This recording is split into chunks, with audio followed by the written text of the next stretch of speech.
The young girl kneels down and cries out to her father, asking what it will take for him to love her. Should she become like Jeanette? And if she does, will he call her name dearly as he does hers and watch her with warmth in his eyes? Will he hold her in his arms without pushing her away? But the father coldly replies that such a thing won't happen until the day he dies. The girl cries out how she is his daughter too and was by his side much longer than Jeanette. But the father calls her a fool with piercing contempt. His voice was digging into the girl's ears, crueler than ever, and the reality struck her as her father confessed that there was never a day when he considered her his daughter. Clyde was heartless until the very end. The deepest despair, like never before, flooded Ambrosine's eyes. This marked the end of Lovely Princess's Chapter 8, Twisted Faith. Our female protagonist wakes up suddenly in the body of an infant, just after thinking about that novel. It was a romance novel she read because a customer left it behind. The title and the plot were tacky and childish, too. She wonders if she recalled that book because the princess who gets executed has the same name as her. She wobbles around, trying to get the book out of her head.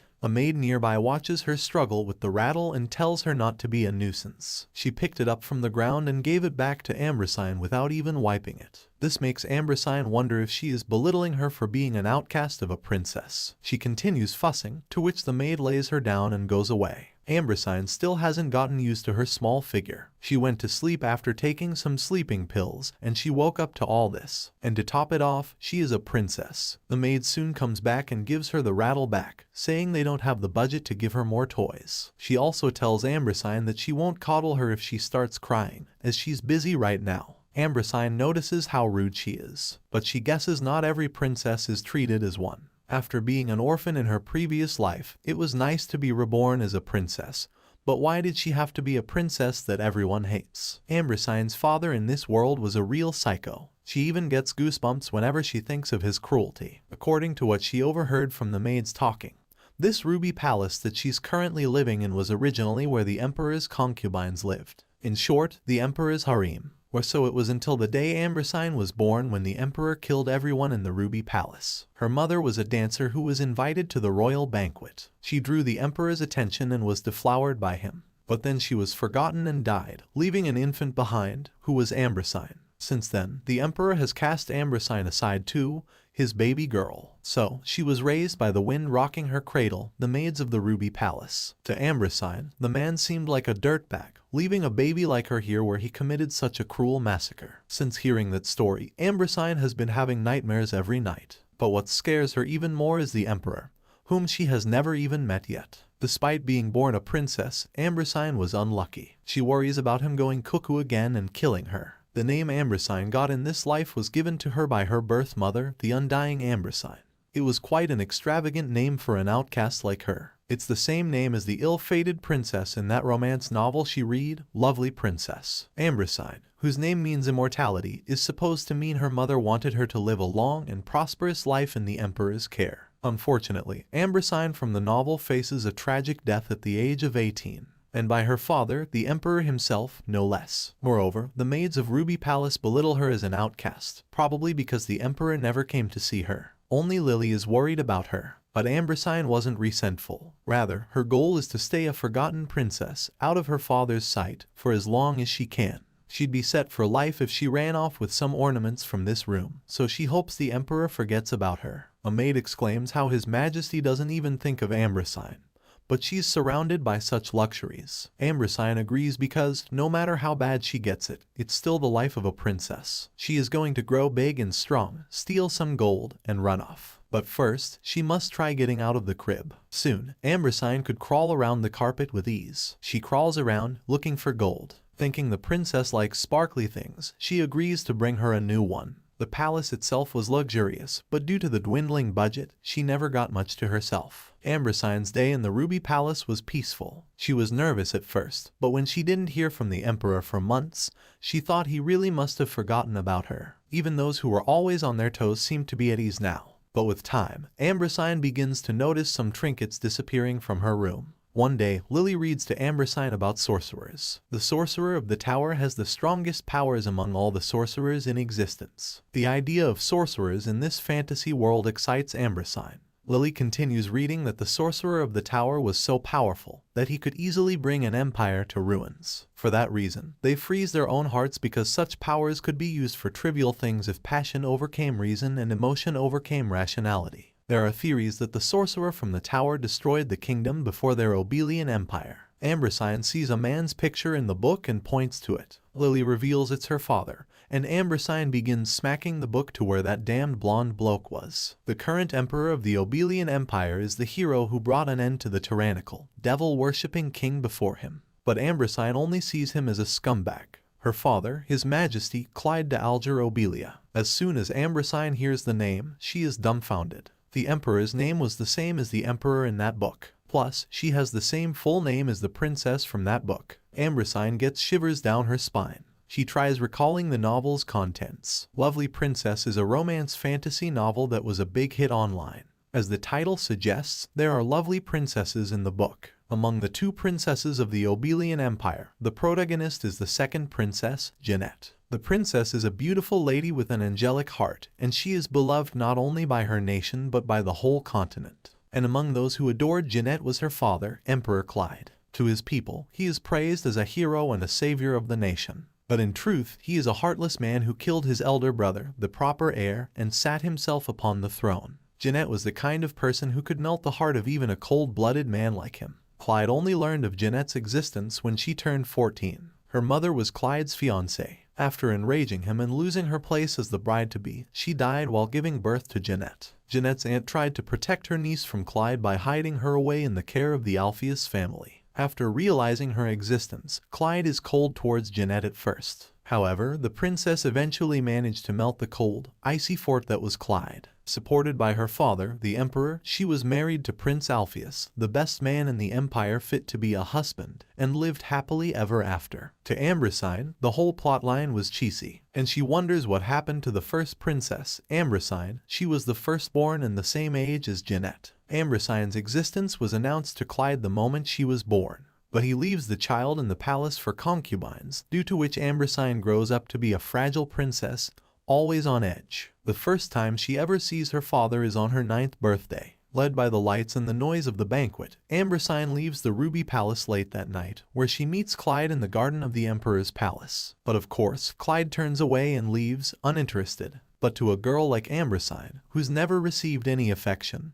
this was quite a fateful encounter. She tries with all her might to be loved by her father, thus growing up into a beauty with both skill and grace. And on the day of Ambrosine's debutante, when she turned 14, her dream got shattered into pieces. Ambrosine, with her gloomy and foggy disposition, and Jeanette, bright and cheery as the sun. Perhaps it was inevitable that everyone loved Jeanette more than Ambrosine. Instead of being jealous of Jeanette, Ambrosine teaches her the ways of the palace. But she ends up losing the very thing she ever wanted. Jeanette, her father's love. On top of everything, the poor princess gets killed by her own father after being accused of putting poison in Jeanette's glass. She was framed by Jeanette's aunt, an elaborate scheme to make her niece the first heir to the throne. But it was unnecessary, considering Claude didn't give Ambrosine a single thought about the seat in the first place. On the contrary, Ambrosine would have gladly drunk the poisoned glass herself to save Jeanette, and avoid her father being sad. It was all because Ambrosine was a poor, foolish princess. Ambrosine was killed by Claude before she was found guilty. It was her 18th birthday, exactly 9 years after the day she met him for the first time in the garden. Eventually, the truth was revealed, but Claude never felt an ounce of guilt or regret for killing his first daughter. Jeanette suffers from guilt until she is comforted in the arms of her fiancé and puts the ordeal behind her. Our protagonist just doesn't get why Ambrosine had to die such a meaningless death. It's not that she really liked Ambrosine, but she just can't stand by and watch. But now, it seems she has become that very Ambrosine. Annalise begins to wail in frustration. Lily hears the princess and runs to her to coddle her. Lily York is the only person in the novel who claims Ambrosine is innocent. And for that, she also gets killed at the hands of Claude. Despite being aware of the Ruby Palace incident, she still volunteers to become Ambrosine's nanny. The reason was Ambrosine's mother. She always admired how Diana's spirit was as free as a bird. But Diana died right after giving birth. Lily doesn't get what's wrong with the princess and tries her best to console her. But Ambrosine now knows she needs to make haste and leave the palace as quickly as possible. Time flowed like water, and soon, Ambrosine turned 5 years old. After years of effort, she has turned the maids to her side, who now have come to adore her. She doesn't want them to be against her, and she has come to realize she wasn't imagining things when she noticed the fineries missing from her room. Everyone in the palace is of noble blood, but the people of Ruby Palace are not really from the noblest families. They only looked out for themselves at first, but as time went by, they eventually realized Clyde had no interest in Ambersine or the Ruby Palace. Ambersine was as helpful as a scarecrow in a field, as they pecked at the Ruby Palace's budget little by little. Ambersine was the only one there, so they had nothing to be scared of. They became so bold that they were stealing jewels and ornaments from the walls. All this concluded with Lily fighting with the head maid on Ambersine's behalf. But the fineries the maids returned when they left the palace never made their way back to Ambersine. On the bright side, she got to hide a lot of goodies without Lily getting suspicious. Ambersine goes out to pick flowers out in the garden. The Ruby Palace is known for its beautiful scenery, but it doesn't seem like a good place to raise a kid. As Ambersine wipes her chocolate-stained hands in the fountain, she sees her reflection and finds herself adorable. She is the spitting image of her mother, but those unique eyes are from her father. Jeweled eyes are only possessed by those of direct lineage to the imperial family. The people of this world all have some amount of magical power, but the imperial family has a very unique type of magic. Hence, eyes like this. Everyone says Ambersine is the only one with Clyde's eyes, but there's Jeanette too. While picking up flowers, Ambersine finds herself far away from the Ruby Palace. She instead finds another building, but nobody is around. She gets a brilliant idea and decides to use it if no one is here. She was wondering where she could hide the riches for her future escape. She now chooses this empty palace as her secret hiding place. Ambersine was wondering what happened to her previous body and whether she overdosed on the sleeping pills that resulted in her death. She was an orphan, so it's not like she left anything behind and hopes never to go back. Ignoring the part where she dies, Princess Ambersine's life is like heaven on earth. There's food, no need to earn money, and she owns real estate.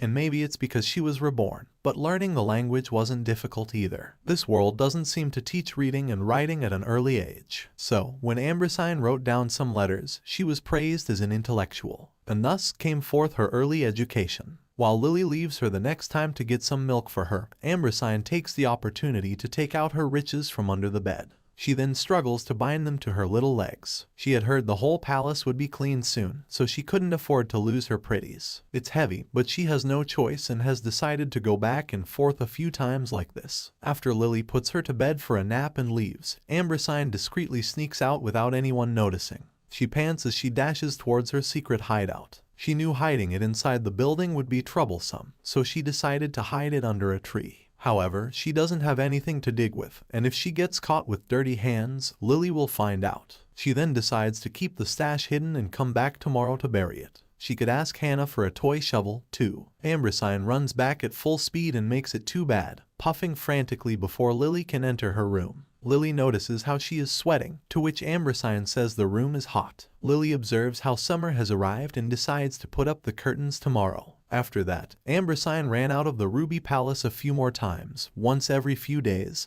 so she didn't get caught. Though she is happy with how she's living right now and wants to stay like this forever, within these walls lives a ticking time bomb named Clyde. So, these pretty things were her backup for that dreaded day. This time, Ambersine decides to head towards the building and, as usual, doesn't see a single soul. She finds the palace adorned with gold pretties, unlike her marble palace. She decides to sneak one, unaware of someone approaching him. Ambersine flinches in surprise as a man coldly asks what a filthy bug is doing in his palace. Ambersine turns around to find a man standing there with his knight. She drops her stash in surprise, which reveals her pretties. The man's jeweled eyes and face make her realize he is none other than Claude de Alger Obelia, and Ambersine's face turns pale. Seeing Ambersine reminds Clyde of the dancer from Ciudadana, and he remarks that she looks like that wench. Ambersine panics and wonders what Clyde is doing here, considering she must meet him when she's 9, not 5. Clyde lifts her chin, saying it doesn't matter where she came from. He says he remembers that wench named her Ambersine, making her heart pound louder than ever. Clyde continues, saying that back then, she was a tiny bug that couldn't even lift its head. In the Obelian Empire, a name related to immortality is only permitted to an official heir to the throne, and it can only be granted by the emperor himself. On the day of the Ruby Palace massacre, Clyde was planning to kill Ambersine, but the heir's name that Diana gave her daughter seemed amusing to him, and he wondered how long she could live in accordance with its name. Claude crouches down to her level, remarking that she has grown a lot. Ambrosine trembles, wondering why he is paying attention to her. Just then, another sack of Ambrosine's pretties untied from her thigh and dropped to the floor. All eyes turned to it, and Ambrosine eyes widened as she saw her numbers 7 and 8 bags roll away. Claude cracks a fallen ruby below his feet and picks up Ambrosine. He glares at her curiously and comments that she's heavy and has chubby cheeks. This makes Ambrosine pissed, and she curses at him internally. Claude then asks what she is doing in his palace, shocking Ambrosine. She definitely did not know this was his palace, one that was even humbler than the Ruby Palace. She realizes that the reason 9-year-old Ambrosine entered the Emperor's palace was because it was this close. Claude glances at the gold angel statue where Ambrosine previously bid on it. Claude's knight, Felix, remarks that she might have thought it was a toy. Ambrosine wonders if she is going to die because of that. However, to her surprise, Claude tosses her towards Felix, saying she must have wandered off during playtime and telling him to carry her. He then remarks that he should have tea with his guest. Ambrosine is confused as she sits with Claude to have tea. Claude mentions that it is boring because she is unable to speak. Fearing for her life, she smiles at him, saying she can talk. Claude asks why she was quiet until now, to which Felix whispers to him how little girls of the princess age are known to be very shy.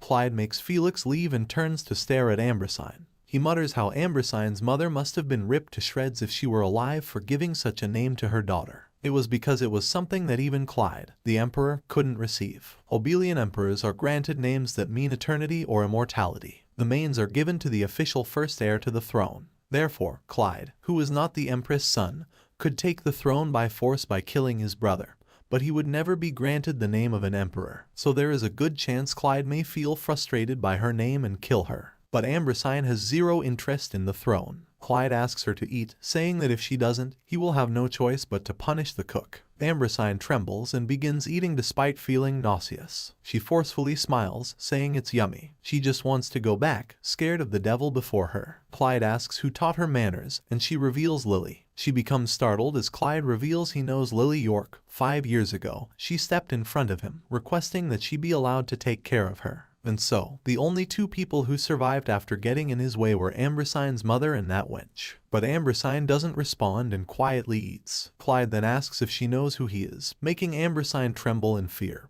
And she knows it's best not to take her eyes off him. She thought it was odd of him to bring her here. It was probably on a whim, an opportunity given as a prize for drawing his attention. This is a test to decide whether to let her live longer or to have her killed. Maybe 9-year-old Ambrosine was tested by Claude as well and is just not depicted in the book. She wonders what to do for a while and then questioningly blurts out, "Father." Let it be known that she has dug her own grave. But to her surprise, her response wasn't an epic fail like she had thought. She thinks of Jeanette being loved by the man and decides to draw his attention. She then calls him Papa. Claude remains silent at first. Ambrosine smiles at him, calling him Papa again. Ambrosine managed to survive. But the Ruby Palace was thrown into chaos since she wasn't in bed like she should have been. Imagine their surprise when Ambrosine returned in the arms of the Emperor's royal guard. And the Ruby Palace's maids glared at Felix as if he were a kidnapper. Ambrosine doesn't help him since he left her alone with Claude. But her eyes widen as Felix reveals that His Majesty will come to visit Princess Ambrosine soon.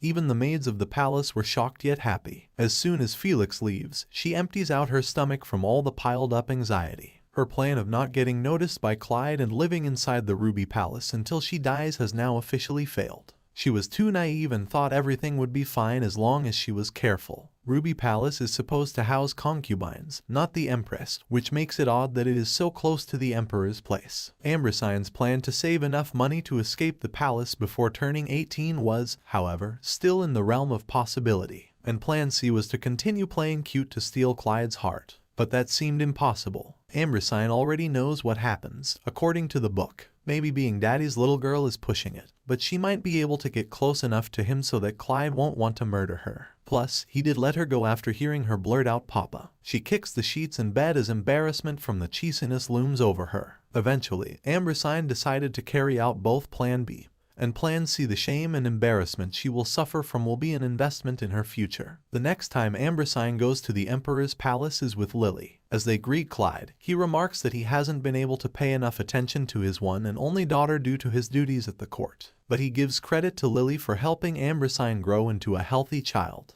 Ambrosine mentally tells him to stop lying, as he has been neglecting her. but she is surprised, as Claude says he will now be looking into the princess' well-being. And starting today, Princess Ambrosine will be treated as a proper princess. But Ambrosine knew that in the novel, Claude never admits that he never saw Ambrosine as his daughter. Lily consoles Ambrosine, saying that everything will be fine. A few days passed, but Claude and Ambrosine stayed the same. But Claude mentions that she got even more chubbier. Ambrosine smiles at him, saying he got pretty too. Claude remains silent while Felix and Lily wait for the worst. So far, Ambrosine has met up with Claude 2 more times and had some sweet and scary father-daughter time. During these meetings, Ambrosine realizes that no matter how pert and insolent she behaved, Claude didn't try to kill her. On the contrary, the more she behaved like a scared child, the more formal and boring her answers were. But she still feels scared to face him. This time too, she survives, making her realize Claude likes those who are aggressively friendly. Claude has her join him at the lake. Lily expresses her concern for the princess being around water, but Claude says there's nothing to worry about when she's with him. Though Ambrosine also didn't want to ride that boat, she had no choice but to follow Claude. And so, as Claude gets her on the boat, Ambrosine holds her breath in nervousness. Ambrosine wonders what to say to him and ends up complimenting his hair for being sparkly and pretty, remarking that she likes sparkly things. Her own comment makes Ambrosine wonder if she is obsessed with golden things because she was poor in her previous life. Claude smiles, saying this reminds him of the jewel pouch she had with her that day. He assures her that he kept her treasures safe and sound, asking her to come and retrieve them herself next time. Ambrosine remains quiet, and so does Claude. Ambrosine stares at what Claude is wearing and wonders if it was from the Egyptian or Greek era. Whatever it is, he looks good in it and seems to be the type of man who easily attracts women. She can see now why they would get drawn to him. Diana really liked Claude as well. Ambrosine remembers reading that from a spin-off of Lovely Princess. Suddenly, Ambrosine spots a blue lotus-type flower in the lake and tries reaching out for it. However, she loses her balance and falls into the lake. She struggles to stay afloat or swim,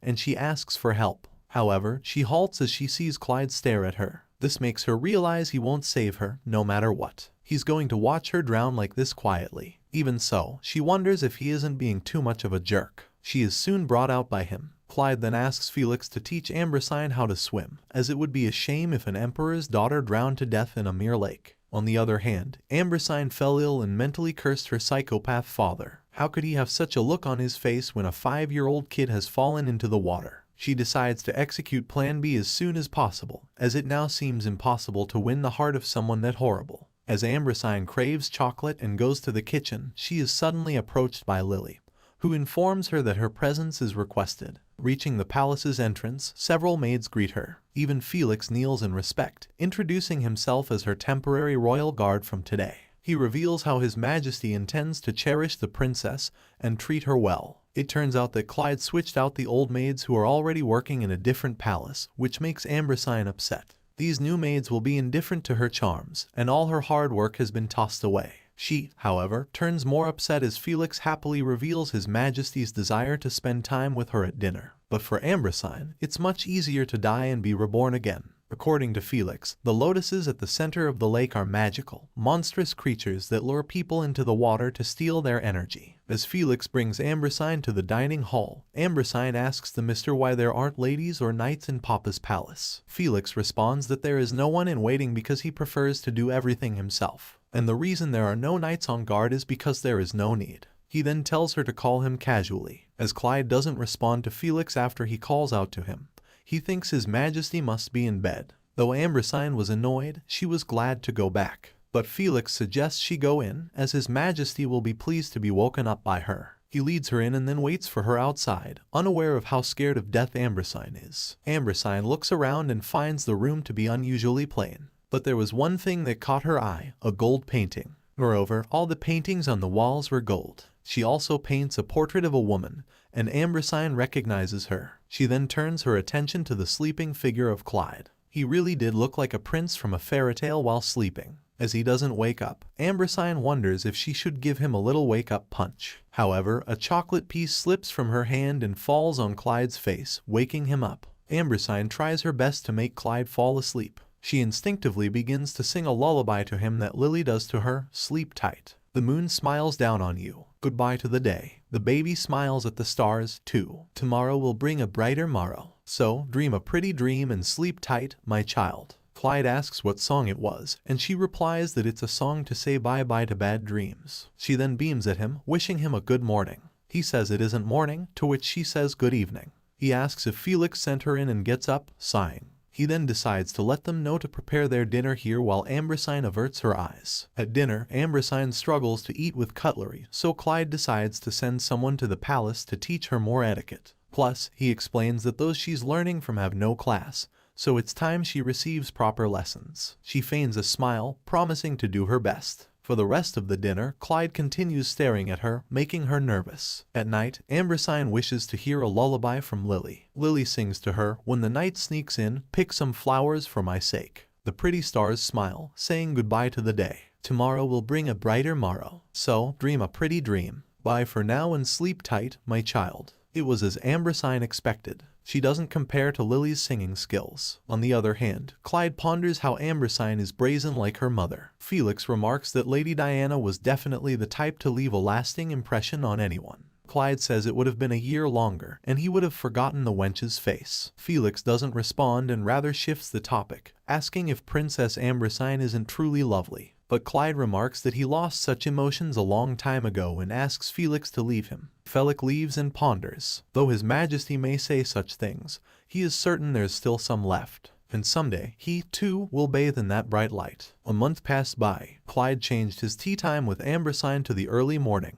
It was 10 a.m., and Ambrosine adorably greeted Clyde, who didn't respond. But Ambrosine has an unbreakable will. She continues playing cute while Clyde remains unresponsive. Ambrosine notices how he looks tired and is always sleeping. She notices the drink in his hand and fusses that he wants what Papa's having, despite Felix explaining it might be too strong for her. But Clyde agrees to give it to her. Ambrosine thinks it smells nice, and she likes the drink, exclaiming that it feels like flowers are blooming inside her mouth. With this one comment, both Clyde and Felix's eyes widened, and they stared at her. Felix sighs, saying it's called lip tea. His Majesty enjoyed it as well, and Lady Diana also enjoyed it, having said exactly what Ambrosine just said. He continues that Lady Diana was the reason why His Majesty started to enjoy lip tea, whose main ingredient is sanu, which only comes from Siadama. But he gets interrupted as Clyde asserts he has no such memories and glares at Felix, remarking that he is surprisingly chatty today. He then tells Felix to leave them and tells Ambrosine to drink milk, as she's too young for tea. The scene shifts to Ambrosine drawing Felix, Lily,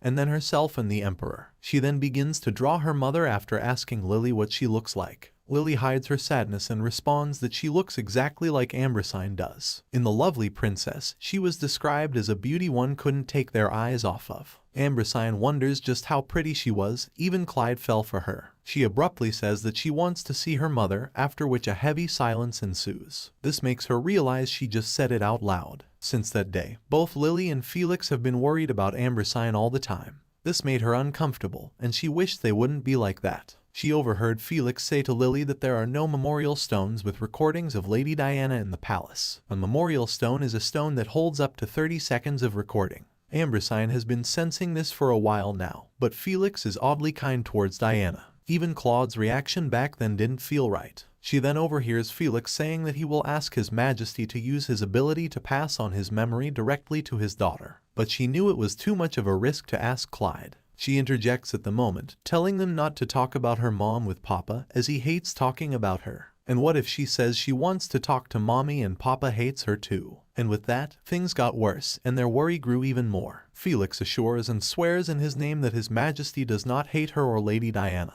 But Ambrosine didn't want them to talk to Clyde, so she ran away. The next morning, she woke up tired after not sleeping the entire night. Things turn pretty awkward between the three. Ambrosine breaks the ice by asking Felix for a piggyback ride to the audience chamber. Seeing him interact with Lily made her wonder if the two had feelings for each other. As always, Clyde had awful manners, and Ambrosine had to wait for him outside. Suddenly, a charismatic man comes up to them and greets Felix. Felix addresses him as Roger, making Ambrosine realize the man is none other than Roger Alpheus from the Duke family who raised Jeanette until she was 14.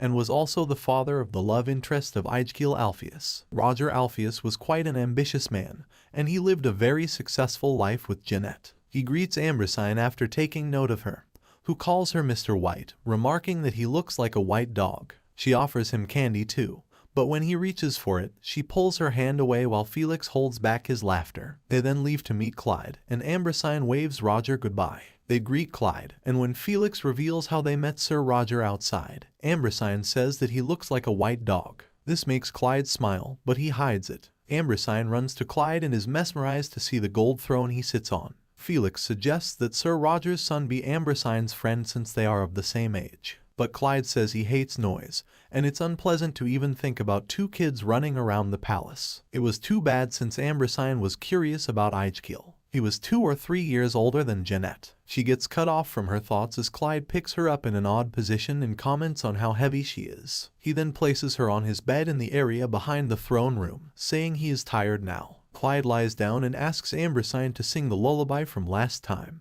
She tells him she forgot the song, to which he asks what would make her remember it. He then reveals how, after he claimed the throne, some insolent men tried to attack him in this very audience chamber. He caught them and had them on their knees. Those fools kept saying there was no one behind them and that they didn't know anything. So, he made them remember it by force. He expresses how, from his years of experience, he knows a few hundred ways to bring back lost memories, but he can't use them on her. Just now, she acted like she knew the song, but now she is telling him she forgot it. Shivering, Ambersine interjects, saying she remembers the song now. Just like that, she had to sing the lullaby song on and on until Clyde was satisfied and fell asleep. Felix praises her singing skills, saying it is hard for His Majesty to fall asleep. He then apologizes to her for yesterday. She also apologizes. Felix confesses that he also lost his mother at an early age, who was also His Majesty's nanny. So, His Majesty and he are bosom brothers. He confesses how he resented his mother when he was young since she spent more time with His Majesty than him. So after she passed away, he used to say he didn't miss her at all, and he really didn't think he did.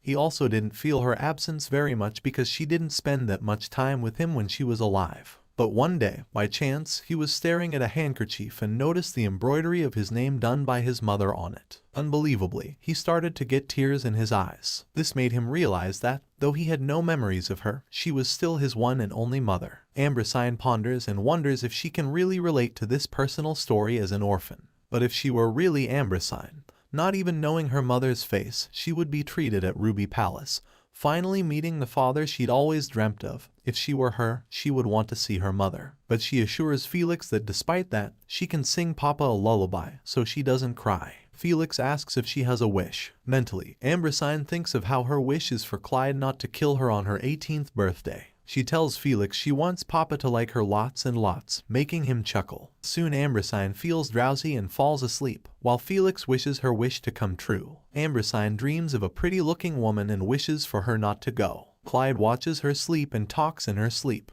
He tells her to stop bothering her and go to sleep. 2 years passed, and Ambersine worried about how her chocolate basket was empty again. It's like someone steals it discreetly. Plus, her charms don't work on Lily anymore after she gets a cavity. Now, her last resort is to go see her father. Though Claude still has his insolent ways of talking, he just lets her be. As expected, Clyde has many desserts brought in for Ambersine. He then asks if she saw someone on his way and just ignores them. She understands he is talking about Roger Alpheus. She did meet him when coming up with Felix. He tried using her and kept suggesting she either be his son or his cousin's sick daughter as his friend. But Ambersine refused, on the pretext that she wouldn't be friends with someone dumber than her. One day, Ambersine finds a raven in the bushes. She chases after it and manages to catch it. In the process, she steps on someone's hair. It was a boy with long black hair and red eyes. Felix comes to find Ambersine but doesn't see her despite directly looking at where she stands. Ambersine realizes it is the boy who seems to be a magician. The boy's eyes lit up as he saw something in Ambersine, saying he had never seen the likes of her before. He reveals how the raven is a sacred beast born from her magical power. A holy beast is the essence of one's magical power, or mana. When it gets fully grown, it absorbs itself back into one so they may use its mana as they please. It is born when its owner has an overwhelming amount of mana, so they usually never try leaving their owner. Excited, Ambersine asks if it means she's some kind of sorcerer. The boy reveals that she does seem to have some potential and thanks him for letting her know. But she stops as the boy takes away the raven, saying he found it and should keep it now. He plans on cooking it up, to which Ambersine protests that he gives it back to her. He explains how he slept way longer than he thought, and his mana's weak. If he eats it, his mana will be replenished too. She continues protesting, to which he decides to postpone it till the raven is fully grown. He explains how he could have gotten rid of her right now, but he finds her likable and is sparing her. He then assures her he isn't a bad wizard and introduces himself as Lucas. He then snaps his finger, telling her to call him by his name the next time they meet. He then vanished into thin air, leaving Ambrosine perplexed. Ambrosine ended up keeping Raven. Seeing Raven ravenously eat her chocolate cake made her realize it was the real chocolate thief. She then meets with Clyde in the throne room. Felix suggests they both go for a walk, and Clyde agrees. Ambrosine subconsciously tugs at Clyde's clothes, thinking it's Felix. Felix explains to Clyde that it means she wants him to pick her up because she doesn't mean that much to him when her legs hurt from walking. Ambrosine tries justifying herself but halts as Clyde picks her up weirdly. As she struggles to break free from his grasp, he tells her to hold still. Felix explains that this way of carrying will cause the princess discomfort. He demonstrates how he should carry the princess. But before Felix can give her back to Clyde, Ambrosine holds Felix tight, saying she wants him to carry her. Felix smiles and obliges. However, Clyde says he will carry Ambrosine, as carrying seems easy enough. He asks if she doesn't want to be carried by him, to which she smiles and reaches for him. Clyde picks her up and tells Felix to move since he is in the way. Ambrosine remains absolutely still in his arms. Clyde asks if Felix always carries her like this, and she says yes. She says she can get down and hold his hand. To this, Clyde asks if she's saying that she wants to get down because Felix carries her better than him. He advises her not to let Felix carry her too much, except for when he summons her, or she will create a bad habit. On the other hand, Felix is made to walk far away from them. Felix suggests he carry the princess if His Majesty's tired. Before Clyde can respond, Ambrosine slaps his face after seeing an annoying bug. She realizes what she did, and Clyde asks what she thinks she's doing. She tries explaining about the bug and blows on his face apologetically. As Clyde moodily scolds Felix for doing nothing as a guard except carrying his daughter around, he suddenly stops as Ambrosine coughs up blood out of the blue. Ambrosine feels dizzy and collapses to the ground. Ambrosine regains consciousness teary-eyed, and her whole body aches with excruciating pain. She cries out in pain as it feels like her insides are on fire. Even the Imperial doctors were unable to heal her, saying they couldn't do anything when her mana was leaping to and fro inside her body. Clyde locks the magicians for their incompetence one by one. He watches his daughter cry out to him for help. He closes her eyes, telling her to go to sleep since she's too noisy. Ambrosine thinks of him as heartless, but soon she loses consciousness. In her dream, she sees the pretty lady again. But she was sad. Whenever the pretty lady appears in her dreams, she doesn't talk, and the dream ends when she turns around and leaves the room as if she doesn't know her. But this time around, Ambrosine sees the lady being approached by a man. The man confesses that he has lost, and it feels as if he has been played by her all along. He promises to beg if she wants her to because if he doesn't, he will lose her completely. He tells her not to leave and to choose him instead of the child who's eating away at her life as they speak. Ambrosine abruptly wakes up to find the wizard boy from before by her side. Lucas remarks that she finally woke up and must have thought she was a kind of sleeping beauty. Ambrosine closes her eyes, making Lucas annoyed even more. She sits up and is surprised to learn that her body doesn't hurt anymore. Lucas reveals how she owes him her life, as her heart would have exploded and killed her if it wasn't for him. She asks how he knew she was sick and if he came to kill Raven. He reveals he would have already done so if he had wanted to. Plus, he stopped her dad from killing Raven. Just then, Claude and Felix enter the room. Ambrosine rushes to her father but manages to trip herself. But before she can fall, Clyde catches her. Rather than flinging her away, he lifts her up and asks if she is still feeling sick. Clyde asks if there will be side effects, but suddenly the boy starts coughing violently. He remarks that he must have used up all of his power to heal the princess. Clyde assures him he will be rewarded after the princess is recovered. Lucas then reveals that the princess is still not completely healed. He apologizes and reveals that he is still a boy in training and wasn't able to stabilize the princess's mana completely. But the worst has passed, so her mana will slowly be returning to its place now. He continues coughing and promises to sacrifice his body to save the princess. Felix suggests the warlock rest before being questioned further, and Clyde agrees. Ambrosine notices how he has turned smaller. Lucas leaves the room, but not before passing her a grin. Lily also enters the room and rushes to her side, saying that for the past month, she thought she'd never see her again. It is then that Ambrosine is told that she has been asleep exactly for 48 days. The scene shifts to Lucas telling Ambrosine how her dad isn't the son of Etarnithas after all. Ambrosine calls out him for being stupid and says Etarnithas has been dead for over 200 years already. Everyone in the palace was looking at the moron as her savior now. She had apparently collapsed because the mana contained in her body was running out of control. But there wasn't a single magician in the country who could heal her or even tell what was wrong with her. It was not until a young, gifted magician appeared. Lucas then reveals how his father really does seem to care about her. He tried to slay Raven the moment he heard that it was the reason she was dying. And it would have actually been more if he had, since all the mana the holy beast was holding would have flowed back into her. Ambrosine then asks if this is the reason Raven has been avoiding her, to which he reveals the holy beasts aren't that smart and tend to follow their owner's tendencies, like how they both go crazy over chocolate. He then randomly asks if she actually wants to run away from here. She wants to hide where no one can find her. Plus, she also hates him. Lucas returns the raven to her, announcing that her dad is coming. Ambrosine runs to Claude, but before she can speak, Lucas apologizes to her. He explains how her pet is a tricky magical creature, and she must decrease the time she spends with it if she wishes for the incident from before not to happen again. Ambrosine glares at him and gestures for him to get Raven out before her father really tries to kill it. Claude leads her to her bed, and she falls asleep. Later that night, she wakes up to see Claude by her side. He tells her to get some more rest, and that he will stay until she is asleep. She obliges. The next morning, Claude tells Felix to keep up his guard and continue investigating the magician in case he turns out suspicious. Claude remarks that he thought he wouldn't care if she died or disappeared at some point. He then tells Felix to get out before he can lecture him. Claude was always waiting for the chance while bearing hatred in his heart and the urge to kill her. He always waited to kill her today, the day after that, and so on. He cursed at her mother, who left behind something that was the spitting image of her. He was almost done forgetting her and almost raised her, the source of her demise. He can never truly be rid of his hatred until the day he dies. Every time he sees Ambrosine, he burns with a thirst to kill. But still, he wants to keep her in his sight a little while longer every time. He continued calling out to her how much he hated her until no words were left for him to utter. As the days passed, Ambrosine grew more confused about Claude's behavior lately. She did come back from the brink of death, but he had changed a lot. He even moved her residence to the Emerald Palace. The Emerald Palace has been the home of princesses for generations and is also the place Claude gave to Jeanette in Lovely Princess. Felix continued nagging Claude for letting Ambrosine have a playmate, but she states she doesn't want to play with Mr. White's kid. Felix reveals that he is planning on enrolling in a school in Arlanta and will leave. Instead, Felix arranged the young warlock as an adequate playmate for her, despite her protests. As Lucas ignores her, Ambrosine pouts and says she should have been better off playing with Mr. White's kid.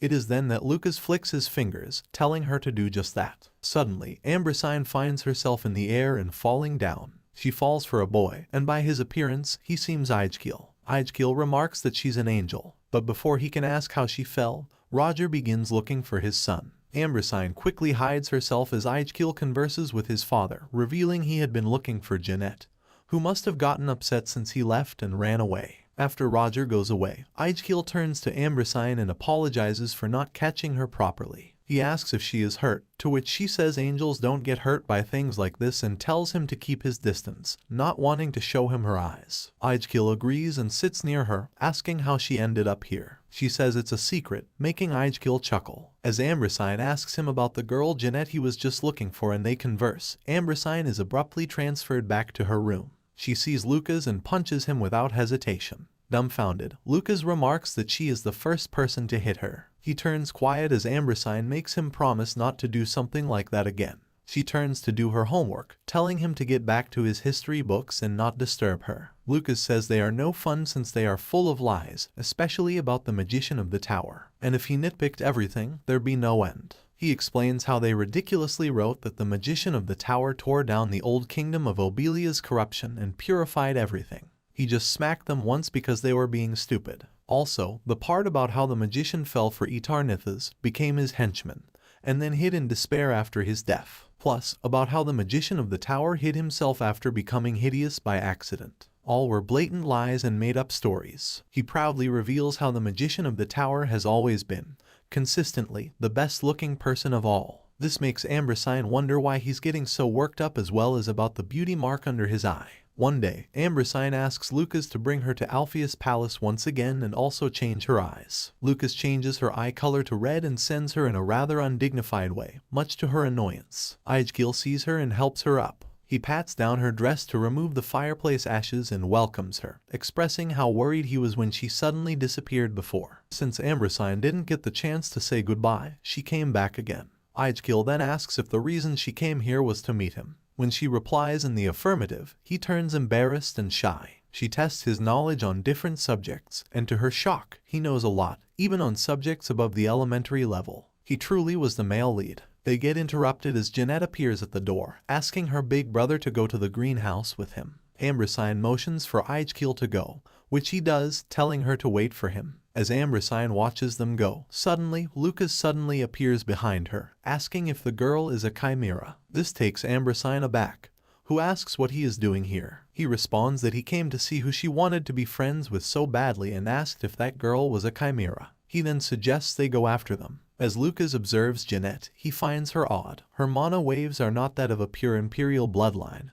No matter how he looks at them, something is mixed in. He asks Ambrosine if she knows the girl since she has her eyes, but she doesn't look surprised. Lucas cringes as he watches the melodramatic farewell of the siblings as Jeanette cries to Alger, telling him not to leave. He then transports Ambrosine back to the imperial palace. Lucas asks why the girl seems like a chimera when she isn't. Jeanette is the protagonist of Lovely Princess. She is actually a child created by her mother, Penelope Judith. To be specific, she did actually give birth to Jeanette, but the process was artificial. Penelope was originally Clyde's fiancée, but she was never satisfied with him, who wasn't first in line to the throne. She seduced Emilius, who was the official crown prince. He had always regarded the talented and gifted Clyde as an annoyance, and therefore he welcomed Penelope. Clyde had an unhappy childhood. The name Clyde itself means the one who limps, so it speaks for itself. It was when he saw his fiancée cheat on him with his brother that he finally gave up on his blood ties once and for all. Later, Emilius became the emperor, killed Clyde's mother, and even tried to kill him by using black magic. However, Clyde managed to kill him. Before his death, Emilius did an experiment using Penelope, and she conceived a child containing blood magic. Emilius was always wary of how Clyde had stronger mana than himself and therefore wanted to create a powerful child who could surpass Clyde. As for Penelope, she died in childbirth, and an ordinary child was born, except for her jeweled eyes. And this is the story of Jeanette's birth. Hence, Jeanette wasn't even Clyde's real daughter like Ambrosine was. But no one but her parents knew the story of her birth. After that, Clyde became distrustful and lived a depraved life. But then he met Diana, and Ambrosine was born. Ambrosine thought Clyde loved Penelope more than his own life. In the original book, he accepted Jeanette even knowing that she wasn't his own daughter, and he still kept Penelope's portrait. But in her dream, things seem different. She flails about trying to get rid of her problems. Lucas asks why she is throwing a tantrum, to which she tells him that he is treating her like a kid. Lucas agrees, saying she isn't a kid, making her freeze in shock. He says she's just older on the inside and precocious, like Mr. White's boy. But the meaningful look he gives her makes Ambrosine find him suspicious. Later, Ambrosine meets with Clyde and runs into his arms. She tries hard to charm him like usual, and Clyde asks if she's okay with having the warlock as her playmate or if he can find her another child. She says he is good enough since he sent him. Clyde pats her in agreement and begins to walk. Ambrosine smiles fondly and hugs him tighter. A few days later, Ambrosine heard that Alger had left for Arlanta. He had told her to wait for him, but what angered her was how a 10-year-old kid was more well-read than her. This motivates her to study even harder. Several years pass by. The scene shifts to Sir Roger announcing and introducing Jeanette as Clyde's daughter to him in public at Ambrosine's debutante. The nobles gossip about how the pale-looking Ambrosine wasn't even escorted by her father. Jeanette's heart went out to her sister from another mother, who was left there to stand. But there wasn't anything she could do for her. Jeanette walked to the red carpet to the place that was rightfully hers. This marked the end of Chapter 2 of Lovely Princess, the best debutante. With time, Ambrosine learns to dance flawlessly. As she meets with Clyde and discusses the day's events as usual, Clyde randomly mentions how her birthday is coming up. Ambrosine halts eating. Her birthday is the same day as her mother's death. On her 7th birthday, Clyde asks her for the first time if she wants something, and she asks for the maids who used to give her chocolates. Ambrosine was an orphan in reality. Not even Felix and Lily got to be as festive as they wanted that day, so she has never really had a proper birthday before. So she got birthday presents from Clyde, and on her 9th birthday, she started kissing him on the cheek. It was when Clyde handed her the key to the treasury. She still remembers how his face looked. Ambrosine's journey in the novel began with her first encounter with Clyde when she was 9. Clyde asks her if she really wants something like before, but Ambrosine shakes her head as she is now fully satisfied. Seeing him quiet, she remarks that she just likes being with him. He remains quiet and then asks her to finish her meal. Later, Felix asks her what she is thinking about her first dance at her upcoming debutante ball. Normally, aristocrats dance with their betrothed chosen by their family or a close, unmarried relative of the opposite sex, like a brother or cousin. She asks if she can just dance with Felix, making him choke on the air. He reveals he will be honored, but he cannot dare to, as she must have a more adequate dance partner. He suggests she give it some more thought. Later, Lucas calls her stupid, saying it's obvious her dad wants to dance the first dance with her at the ball. This makes Ambrosine ponder. She later goes to her father and reminds him that her birthday and debutante are both coming soon. So she was thinking about who she would like to be escorted by for her first dance. So she suggests Felix and asks for her opinion. Clyde says Felix isn't a bad choice and tells her to do whatever she'd like. Ambrosine reveals she asked Felix yesterday, and he said it will be okay if there's no one else to fit for the role. He says it's okay. Felix mentioned her debutante too and said this is a special day, so the escort must be chosen with care. So, Felix might be glad to hear that she chose him. Felix turns nervous as he sees the expression on Clyde's face. Ambrosine later pleads with Lucas to practice dancing with him, as she might end up dancing with her father at her debutante.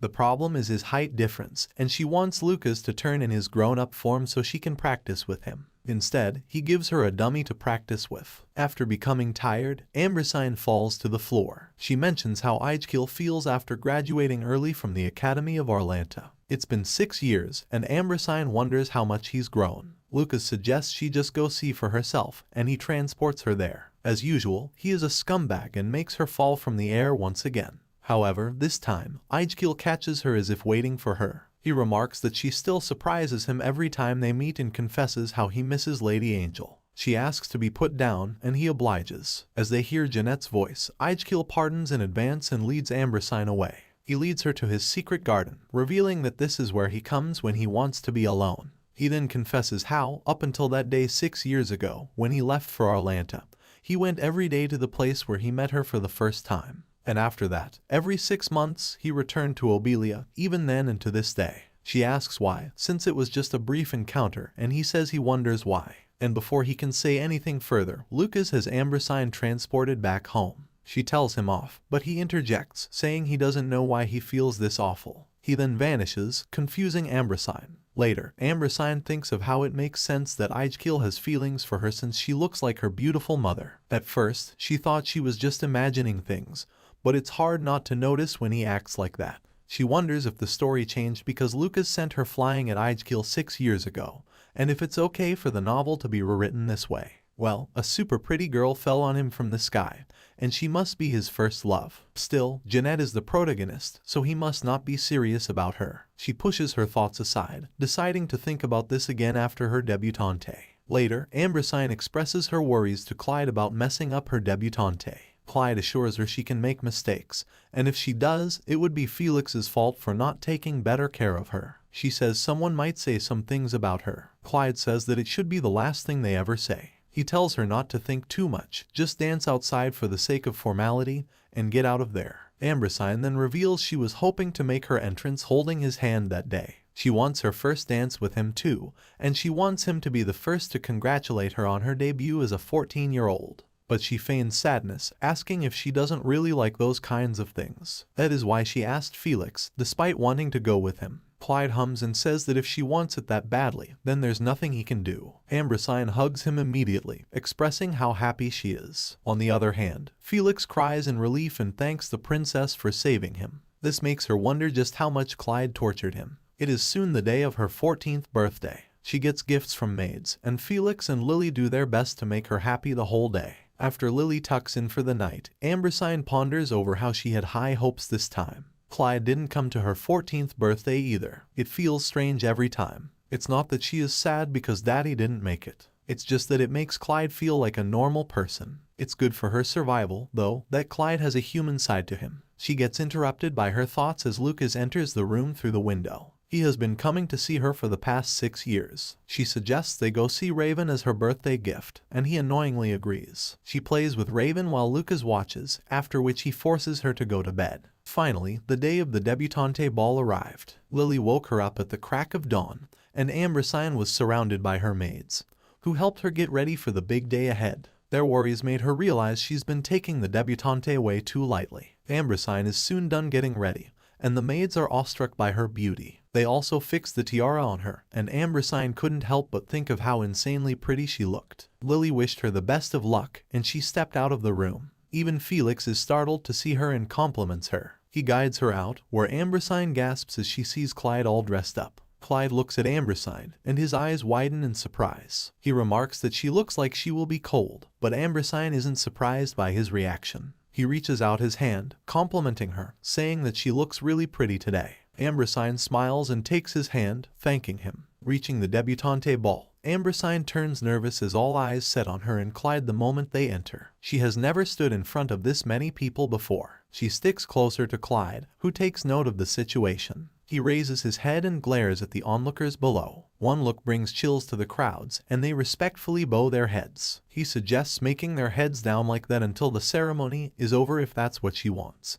But Ambrosine refuses. He says he didn't take her as the type to get nervous about such trivial things, especially considering how she was ripping his hair out and hitting her face when she was little. He remarks that she was an insolent little thing even back then. She tells him to stop teasing her, but gladly she feels a bit less tense. As they bow to initiate their first dance, Clyde asks her to relax, as it's a day for her to have fun no matter what anyone else says. Ambrosine tells him to get ready to be surprised, as she's great at dancing. However, she soon stomps on his feet and twists her ankle. Clyde grabs her and twirls her around, making the crowd gasp. Ambrosine asks if he is okay, to which he says he is in pain teasingly. He remarks that he forgot she was a different person, no matter how similar she looks. She continues stomping his feet till the dance ends. After the first debutante, the other girls also danced with their partners. After the dance, Ambrosine ponders whether Clyde has seen Eichkiel and Jeanette till now. Her eyes suddenly find a black-haired man standing with Sir Roger Alpheus. The second song soon ended, and the next dance was danced together by every girl making her debut that year. For a moment, that mysterious man's eyes looked like jewel eyes. Her attention diverts as Clyde encourages her to go ahead. At that moment, what she abruptly blurted out was a sincere thanks. She thanks him for being here with her today, vowing to remember today as a very happy day.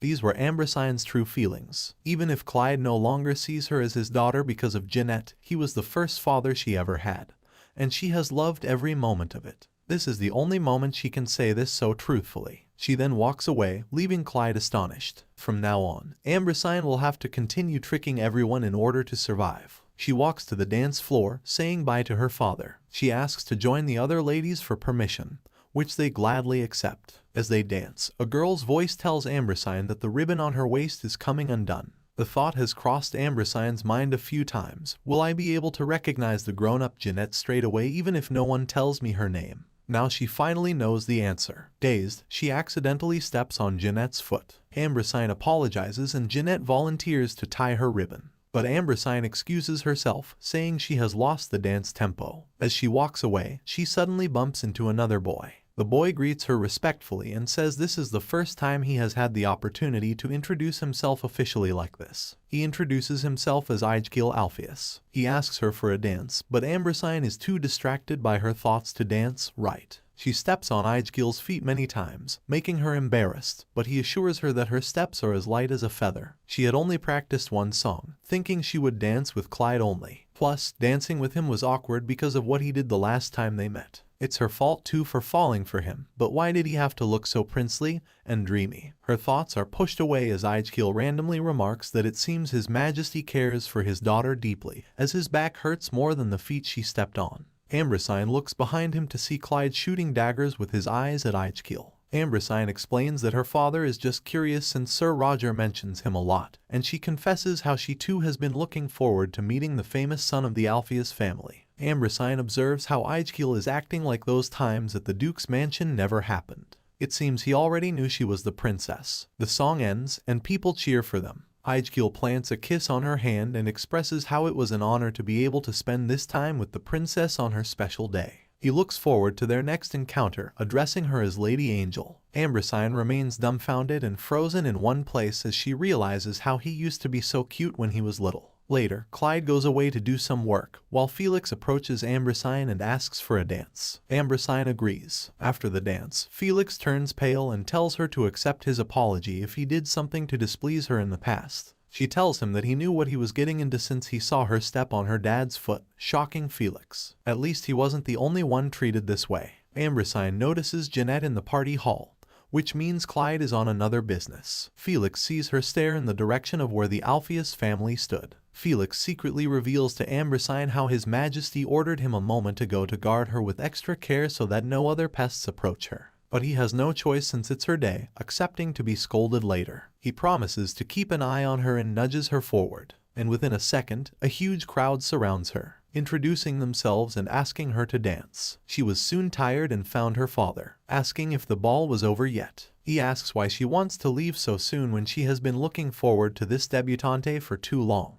He asks if someone bothered her or said something to upset her. He grits his teeth in anger and calls out to Felix, scolding him for not taking better care of the princess. He decides to return to the hall, saying it seems he has been quiet for too long, all while Ambrosine remains confused. He tells Ambrosine not to worry, as those who dared speak badly to his daughter will have their tongues cut off, and those who behaved rudely will have their hands and feet cut off. He hangs on the gate as an example. She protests that nothing happened and holds him back. When he doesn't listen, she shrieks that she came out to find him since he left her alone for too long. She wanted to spend time with him, so there was no point if he left her again. Clyde's eyes widen and his anger falters. She tells him to stop and return to the Emerald Palace with her since the ballroom is too noisy. Clyde agrees, making Ambrosine realize that they won't need to meet Jeanette if they leave like this. Felix points out how Ambrosine's ribbon is missing, and Clyde orders him to go fetch it. However, they soon get approached by Jeanette, who comes to return Ambrosine's ribbon. Clyde turns to look at the girl while Ambrosine's eyes widen in surprise. Jeanette returns the ribbon and greets the Emperor, introducing herself as Jeanette Margarita. This makes Clyde recognize her as the child Alpheus has taken under his wing.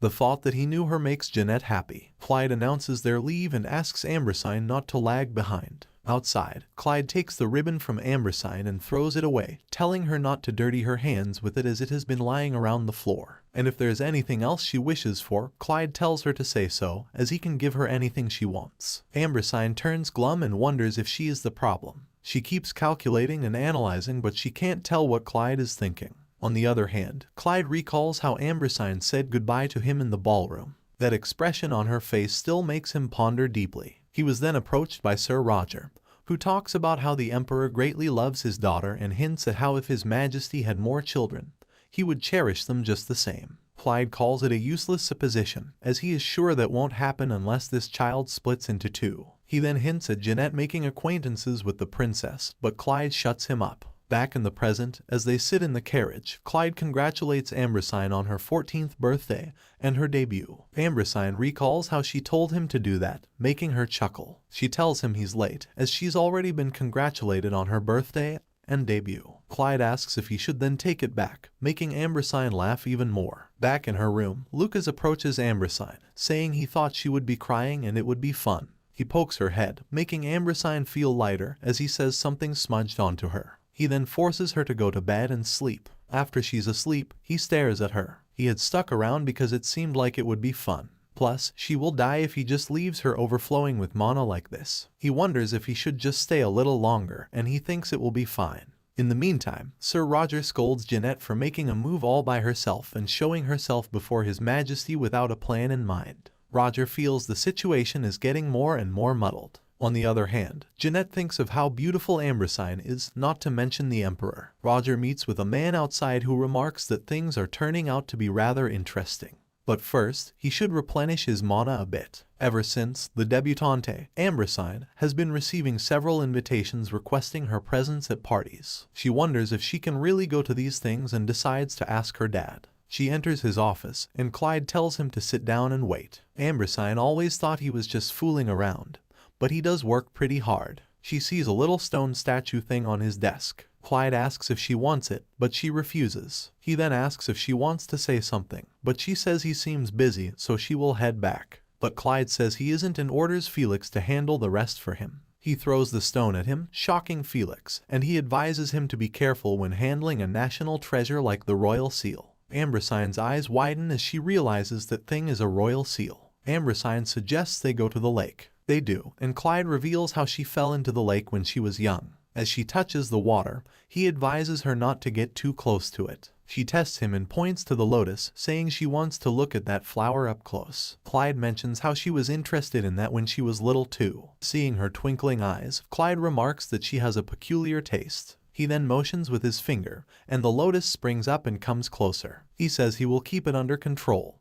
and she can admire it as much as she pleases. But seeing the disgusting tentacle monster, Ambrosine screams and leaps at Claude, saying she didn't know it was gross. She asks Claude to make it go away and flails about, causing the boat to eventually topple over. Both fall into the water, and Claude brings Ambrosine out. This was a totally moving change compared to when she was little. He dries her clothes with magic and promises not to do that anymore, as he didn't know she would be so scared. Humiliated, Ambrosine says it's okay. In the end, she wasn't able to receive permission to leave the palace after she fell into the lake that day. He finds the nobles arrogant, saying that they are ordering her to visit them. So instead, Ambrosine invited some people to her own tea party. Even Jeanette Margarita was invited. As the girls gossiped about boys, Ambrosine realized they were really just average girls. The book Lovely Princess was so full of jealousy and torment that she was a little nervous. Lovely Princess is a novel solely for Jeanette, by Jeanette, and about Jeanette, so it was common for girls to approach Athanasia even before they got a chance to be remembered. And any characters who got on Jeanette's bad side didn't end up well. Things started turning awkward as the girls started praising Felix, who was on guard, and how he was the knight of crimson blood who hid tender passion under his cold interior. Felix was hearing everything and turned embarrassed. Ambrosine remains quiet, but the girls soon see Lucas walking by and point to him. Lucas approaches them and greets the ladies. Ambrosine introduces him as the royal magician. Before Lucas can say anything else, he sees Ambrosine glare at him, motioning for him to get out of there. He quickly leaves, but the damage is already done. The ladies were mesmerized by him and exclaimed how he had dreamy eyes, an aura of solitude, and an air of deep loneliness as he walked away. He's like a solitary black wolf wandering the wilderness. The tea party soon ends, and Ambrosine wishes them all goodbye while promising Jeanette to meet again after she requests it. Later, Ambrosine continued teasing Felix for his nickname, the Knight of Crimson Blood. She meets with her father, who is sleeping yet again. She notices how he looks more tired lately. She places a flower in his ear, making him wake up. She asks him why he doesn't have any guards outside his room. Claude answers that he doesn't need any since he and she both have protection magic on them, and anyone who tries to kill them will die on the spot. She has tea with him, and they chat. Ambrosine also later goes to her library to find Athanasia there. She calls him out for trespassing, but he says they are even now. He asks for her permission to come closer and do so before she can respond. But Lucas interjects, telling him to back away. Athanasia soon leaves, but not before hinting at the princess about inviting him to one of her tea parties as well. Before it was even time to turn a page on the calendar, another picnic was held. Ambrosine noticed this the last time as well, but in the list of guests, she senses no political motives or hierarchy. Her father must want her to make real friends. Hearing the ladies talk about men again, Ambrosine discreetly leaves, wanting to take a break. Jeanette joins her too, and they converse a little. Ambrosine then suggests she join the party while she rests a while. Jeanette asks if it could be that she doesn't like her. Ambrosine hesitates and doesn't say anything, making Jeanette even more upset. She says that she never had girlfriends of her own age and isn't used to it, and how it's not because she doesn't like her. Jeanette says she feels this way too. She confesses how she has a feeling that they are rather alike and has been hoping to be friends with her. It's been described multiple times in the book how Jeanette longed for a family. She would think of Claude as her real father and Ambrosine as her real sister. Though Ambrosine knows Jeanette is the reason Ambrosine dies in the novel, she can't help but feel her wariness melt away. Jeanette invites Ambrosine to her home too. Maybe it's because Ambrosine isn't as scared of Claude as she used to be. On her way back, Jeanette suddenly loses her way and takes the wrong turn. She is startled as Claude approaches her, saying she must be very daring to roam around the imperial palace as she pleases. Though she was inwardly screaming, she maintained her composure and asked if he remembered her. Claude glares at her, asking if there is any particular reason for him to remember her. He realizes she must be a guest at the tea party and decides to look the other way. She apologizes, and Claude leaves after warning her never to show herself in front of him again. Though Jeanette feels down, she encourages herself that her uncle will tell His Majesty soon. One day, Lucas sneaks Ambrosine out of town since she is bored. They eat a lot and wander through stalls. In a restaurant, they meet Jeanette and Aegil. Later, as Ambrosine looks at birds, Aegil approaches her, asking if he knows her. Panicking, Ambrosine gives the bird cage to him and dashes away. The shopkeeper asks where the lady went, to which Aegil smiles, saying she flew away. On the other hand, Jeanette was at the satin shop and was left alone by Aegil. Suddenly, a man approaches him, asking if she's buying a gift. She replies that she wants to give her sister a gift, making him smile. Jeanette notices how the man looks quite similar. The man offers to help her decide and chooses a cut blue sapphire ribbon, saying if his sister has such jewel-like blue eyes like her, it would be a meaningful gift to her. On the other hand, Ambrosine wanders through the streets alone. She comes across an old bookstore. As she looks for books, an old man randomly tells her she is cursed by someone who wishes misfortune upon her. Ambrosine asks if he is a dark wizard, which he says he used to be but has changed his ways. She then asks what curse she has, and the old man says it is beyond his abilities to understand. He tells her not to look for dark magic, as he has never seen anyone end up right after using dark magic. Ambrosine then asks for his opinion. She asks if a child were conceived by dark magic, would that child also bear misfortune? The old man is surprised and says he has never heard of such a thing. But the child would surely be cursed and would have to endure a lot in order to lift such a curse. The old man then remarks that a girl like her seems to have a lot to lose, and she must not come to places like this. He then kicks her out. Ambrosine becomes confused, as contrary to what the old man said, lovely princess definitely had a happy ending. But then, what happened after the book ended? Lucas soon joins her and announces it's time they go back. Ambrosine holds his hand, which he pulls away, telling her to stop. Ambrosine realizes she doesn't have to hold his hand to transport, and agrees, but Lucas holds it again. Ambrosine is surprised as she sees her doppelganger doll in her place in her room. She exclaims that it looks exactly like her. Lucas removes the doll and says that, though she is ugly, the real deal is better than the fake one. At the next tea party, all the ladies ride out on the lake, and Ambrosine happens to partner up with Jeanette. Jeanette uses this opportunity to gift the ribbon she bought to Ambrosine, who takes it delightfully. Seeing the lovely girl, Ambrosine realizes the old man is really a phony, and such a person cannot bring misfortune. Later, Ambrosine asks Lucas for a way she can keep Raven, but Lucas tells her not to get attached to a lump because it isn't a living thing. This angers her, and she kicks him with a pillow, asking why he can't be more sensitive. Lucas trips her in order to stop her and tells her not to get so fired up, as he's going away for a while, and won't be able to see her after today. Upon asking, he reveals that he's going to find the sacred world tree. The scene shifts to Clyde staggeringly walking, looking for Jeanette. Jeanette rushes to her father's side, asking if his head hurts again. The maids gossip even more about how the emperor can now barely rule the country. Another man approaches and tells Jeanette to leave this be and go. The maids gossip about how they say his majesty has been cursed. Ambrosine wakes up from the dream. She finds a bluebird in her room. It was gifted by Aegil, who says it was a gift to her to remember their sudden encounter. It isn't long until the rumors spread around the palace and reach Clyde's ears. At their first meeting, Clyde mentions it and says the kid must have picked up nothing but bad habits in Arlanta. Still so young, and yet every action he takes is arrogant. Ambrosine assures her it is just a gift of friendship,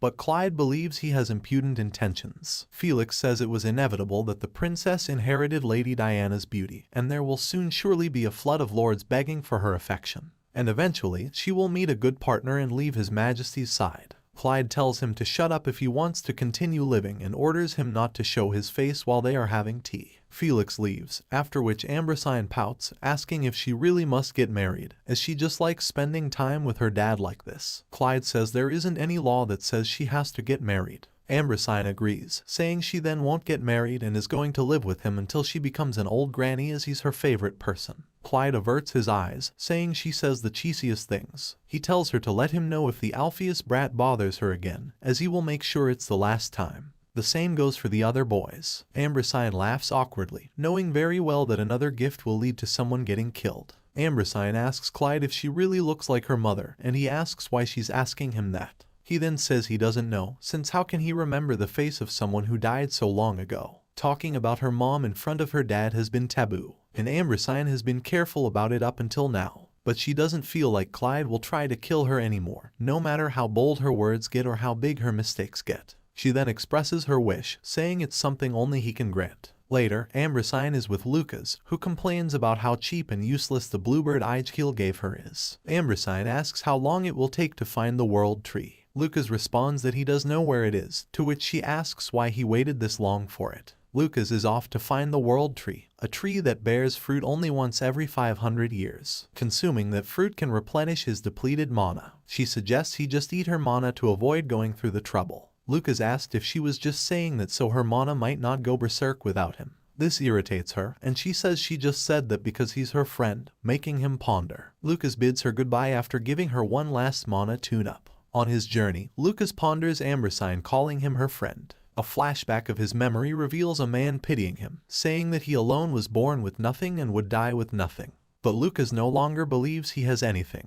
At Ambrosine's next tea party, Raven interrupts the company out of the blue. He scares the other ladies, and they back away. Seeing the creature approach the princess, Jeanette tries to protect her alone. But to everyone's surprise, Raven was revealed as the princess' pet. As she pets him, a sudden static energy pulls into her, and she coughs out blood before collapsing. Before Felix can save her, a magic circle surrounds Ambrosine. On the other hand, Clyde is fulfilling his daughter's wish from before. He is soon informed of the princess' situation and turns shocked. It's like Ambrosine has entered into a deep hibernation. Her heart feels empty, as if there's a big hole and as if she has lost something. She wonders what, as if something she once held dear has been stolen from her. 10 days pass by, and Ambrosine soon regains consciousness. Ambrosine asks about her dad, and everyone turns silent. After hearing what happened, she tries to rush to her father's side. It turns out that Clyde fell unconscious 10 days ago and still hasn't awoken. There was really no way to bring the mana back under control, so Clyde risked his life for Ambrosine. Felix takes her to Clyde, and Ambrosine calls out to her father, but he doesn't wake up. He soon does, as she grabs his hand. He sits up and asks who she is. He calls for Felix, who reveals how he's been unconscious for the past few days, surprising him. Clyde thinks of it as nonsense and asks him why he let other people into his bedchambers without his permission. As Clyde talks rudely to the princess, Lily asks if she doesn't recognize her. Felix explains how Princess Ambrosine is her one and only child, his own flesh and blood. But for Clyde, he had no offspring. Ambrosine calls him daddy, but Clyde glares at her, asking if she has a death wish. He says he can tell from her eyes that she is of royal blood, so he must perhaps gouge her eyes out. He halts as he sees his mana in her body. He stands up, but his whole body aches, and he coughs up blood. Lily rushes to fetch the doctor, while Ambrosine trembles in shock and collapses. Shockingly, Clyde was suffering from amnesia. He spared her for some reason, but under the condition of locking her up forever. Lily also revealed to her how Raven disappeared after the day she collapsed without a trace. Ambrosine recalls how Lucas did tell her that Raven would be absorbed into her and completely disappear. Ambrosine turns glum. It was as if precious things were being taken away from her. In her despair, she seeks solitude by conversing with Jeanette through letters and finds it enjoyable. On the other hand, Felix tries his best to make Clyde remember his daughter. He makes him remember how even when he was holding him back, he shook off his hand and entered the mana storm, all for the sake of the princess. But to Clyde, the whole ordeal seemed ridiculous. According to the current internal and international affairs papers, 9 years have passed. Felix tries his best to make him remember, but to no avail. He even shows him the things he did for the princess and even the painting he commissioned at her request. But Clyde thinks the brat bewitched him. On the day of his birthday banquet, he has her summoned to him and is asked to kneel. Clyde announces how he spared a wench who dared make a fool of him. But when she toys with his mind, even on a day like today, he must do something about her. The nobles are shocked, but even Felix can't stop Clyde. Clyde refuses to acknowledge Ambrosine as his daughter or a princess, saying that what kneels before him is nothing but a criminal. He then ends the banquet. Clyde has now finally shown his cold-hearted side, the one who never called his daughter's name lovingly even once, just like in the book. He orders for the brat to be taken out of his sight, but Ambrosine asks to let go. She uses magic, saying she didn't permit to lay hands on her and saying she will walk out of here on her own 2 feet. She bows and wishes him a happy birthday. She then runs away through the corridors but loses her balance and falls. Aegil catches up to her and helps her with her shoes. Before he can ask if she's alright, he sees tears in her eyes. She tells him not to look at her like that. There hasn't been a moment when she has been okay since she found out that Clyde forgot about her. At first, she was just trying to trick her father to survive. Aegil promises he doesn't see anything, and Ambrosine continues to cry, wishing that everything will disappear like a mist on the sea. Meanwhile, Claude barges into his room. His head throbs badly as he recalls Ambrosine's expression from before. Something seemed to be missing. When Aegil returns to his father, Roger scolds him for running after the princess that just when she lost his majesty's favor. Aegil tells his father how he always told him to act rationally. But today, for the first time, he thought all of that was pointless. Upon asking, Aegil confesses that he doesn't have the courage to see her tears again. And he doesn't have it in him to forgive someone who makes her cry either, shocking Roger. Roger says he wasn't involved in what happened today. Aegil agrees but says that might not always be the case in the future, and if what he is preparing is a threat to her, he won't be able to just stand by. Roger says and tells him to just get in the coach, and they will talk about it later. Letters from Jeanette stopped coming, and Ambrosine was sure Roger had stopped her. She is then forced by her maids to take a walk outside in order to cheer her up. On the other hand, Clyde's headache was finally gotten rid of, and he decided today would be the day to get rid of its source. He goes out to the garden, where he sees Ambrosine plucking out the roses rather glumly. He remarks that he shouldn't have let her live after all. He then uses magic on her but is surprised to learn he himself has cast a protection spell on her. But he remarks that the one to destroy them all will also be him. Her face and expression all seemed irritating to Claude. Ambrosine cries, not wanting to be killed like this, especially by her dad. Suddenly, she vanishes into thin air, shocking Claude. She smiled, wishing him a goodbye, and left. Felix and Lily hurriedly approach him and ask where the princess is. He replies that she's gone and vanished right before his eyes. Angry, he orders for her to be found and brought before her at once. In the meantime, Lucas tells the tree how he feels betrayed by him since he didn't even keep one fruit hidden away from him. He has no intention to leave empty-handed and decides to use his powers. His attempts led to natural disasters around the world and heavy downpours. The princess has been missing for weeks now and is currently hiding from the world in Jeanette's room. Ambrosine had learned quite a while ago that she had become a magician. Magicians of Obelian Empire nationality must legally register themselves, even if they are not employed by the imperial family. But Lily said they should keep this a secret for now. Plus, she can't even control it well. And so, she really did absorb Raven, which Lucas had told her back then not to get attached to. After running away from her dad, Ambrosine found herself in an unknown place. She started living a renegade life for a while on counterfeit money. She never knew being alone with nowhere to return to would make her so anxious. She thought it was what she was used to in her previous life. Ambrosine did go to see Claude once, but seeing that he still wanted to kill, she continued running away. She met with Jeanette and started hiding in her room. She even once discreetly sneaked Jeanette out of town, where they enjoyed it. They bump into Emilius, whom Ambrosine finds suspicious, but Jeanette feels at ease with him. Ambrosine gifts Jeanette a bracelet from the stall, since she gifted her the ribbon. They then bid goodbye to the strange man and left. Ambrosine finds him similar looking to Lucas but puts the thought aside. On the other hand, Lucas manages to take a whole branch from the tree and leaves for the journey back, knowing the princess will be waiting for him. Jeanette finds her bond with her sister strengthening more and more as they spend time together, though she feels bad for not telling Aegil the truth, who had been consistently looking for the princess. She knows she should respect Ambrosine's wishes. She suddenly hears commotion coming from her uncle's room and finds the man before exiting. Roger introduces the man as a friend of his who will be staying with them for a while. Roger had met the man at the debutante and instantly recognized him as the former emperor. He knew he had to get rid of him quickly and save Jeanette. He calls her when he sees her with Emilius and suggests she go with him to the imperial palace tomorrow in place of Aegil. There, Jeanette finds herself in the Emerald Palace's garden. She sees an unconscious Claude there and immediately rushes to his side, at the same time as Ambrosine, who also came to check on her father. Ambrosine hides as Claude begins regaining consciousness, and Claude sees Jeanette by his side. Surprisingly, his headache vanishes a little, piquing his curiosity. Later, Jeanette dozes off and is woken up by Emilius. The magic had worn off from her eyes, revealing her jewel eyes. When he points them out, she dashes away. However, she later confides in him about how she's of royal blood. But Ambrosine finds the man way too suspicious. She investigates him but doesn't find him anywhere. Later, Jeanette is invited by the emperor himself for tea in the palace. Roger praises Jeanette for doing well. She is also happy to meet her father. But during tea, Claude suddenly fell asleep and never woke up. And so Jeanette excused herself, after which Claude abruptly woke up. He invites her to the palace again, surprising both her and Roger. Roger just hopes things go well so he can get rid of Emilius. As Jeanette goes back to her room, she bumps into Emilius on the way, who points out how she seems to be in a good mood. She whispers to him how she got another chance to meet His Majesty. Noticing how happy she is, he stares at her in wonderment. He says she looks really happy, to which Jeanette agrees, saying they are a family. When Emilius later walks away, he wonders who his daughter really takes after. Meanwhile, Aegil grows more suspicious of the strange man who suddenly began to live in his house and wonders if everything that is happening now is all just a coincidence or not. On the other hand, Ambrosine sneaks out to meet Lily, who immediately hugs her. Ambrosine says she can't stay and has to leave again.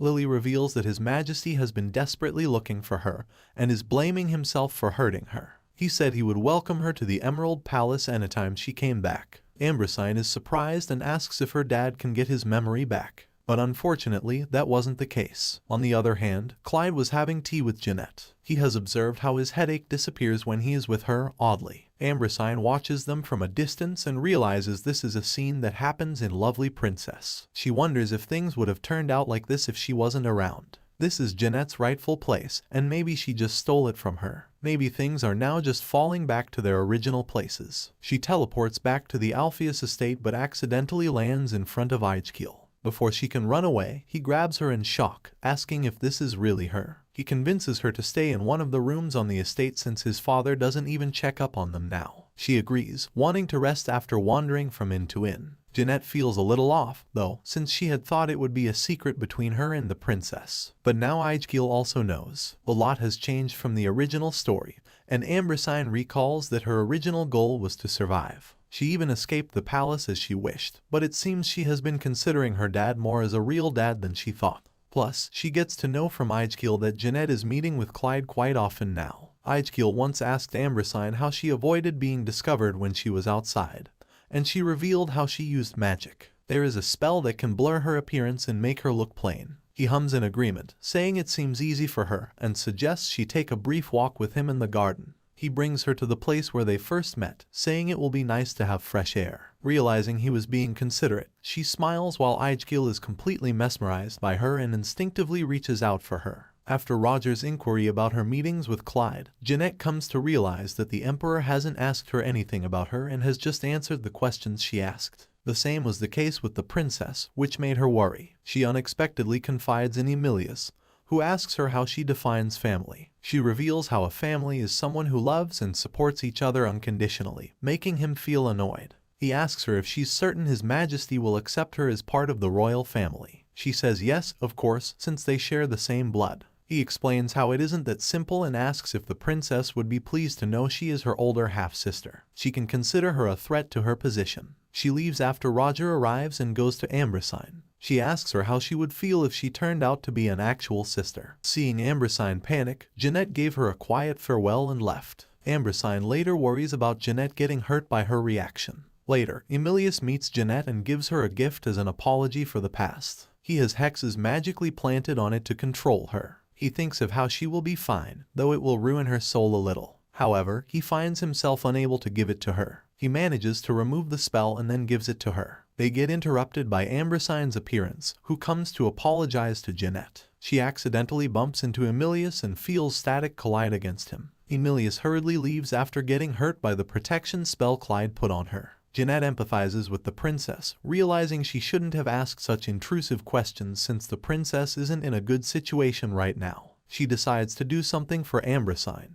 The next time she meets Clyde, she asks if he misses the princess. Through conversation, Clyde orders Ambrosine to be found, promising not to hurt her. Jeanette quickly shares the good news with Ambrosine, who goes to check out things in the palace. She sees Fakes and begins following him using her invisibility magic. However, she underestimated him as he found her immediately. He apologizes after seeing she's the princess and has her guided to Clyde. Clyde asks her questions about how she has survived till now like a worried father, surprising Ambrosine. His head suddenly starts hurting again, and he tells her to leave and stay at the Emerald Palace. Clyde calls for Jeanette, after which he is successfully put to sleep. As Jeanette and Ambrosine later have tea, Ambrosine hopes for Lucas to come back soon and fix her dad.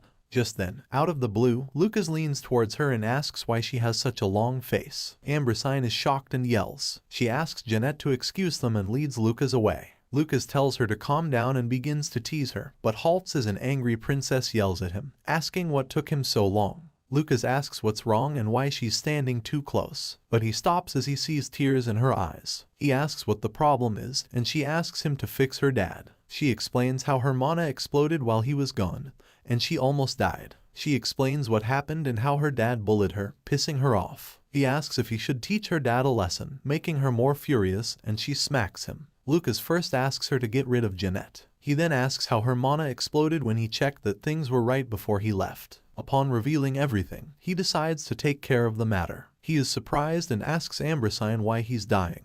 On the other hand, Jeanette reaches home and reveals to Emilius how Claude is suffering from insomnia, but when she's here, he falls asleep immediately. Emilius smiles in return. Lucas reveals how Claude's mana is in a mess, and it isn't ordinary memory loss. He uses magic to make him feel better temporarily. However, Lucas' magic suddenly disappears. He knows he can't interfere more than this. He reveals to Ambrosine how he healed Claude's body, but his memory can't be turned back to how it was since this is a curse. It is a punishment that befalls those who use black magic. And it turns out that Claude did use black magic a long time ago. The reason he requests that Chimera's presence is probably because of the mana coming off of her, and in that spot, she acts like a tranquilizer. After returning to her room, Lucas asks if she has any guesses as to why her father used black magic, and she is reminded of her dream. She tells Lucas there's nothing. Lucas reveals how Ambrosine's mana is a bit peculiar. Something about the nature of her mana reversed her dad's timeline back to the time when his black magic was alive and well. Ambrosine says it's nonsense and that time can't go backward. Lucas asks what's ridiculous about it when she has experienced it once. Ambrosine jolts up as a memory in her mind gets triggered.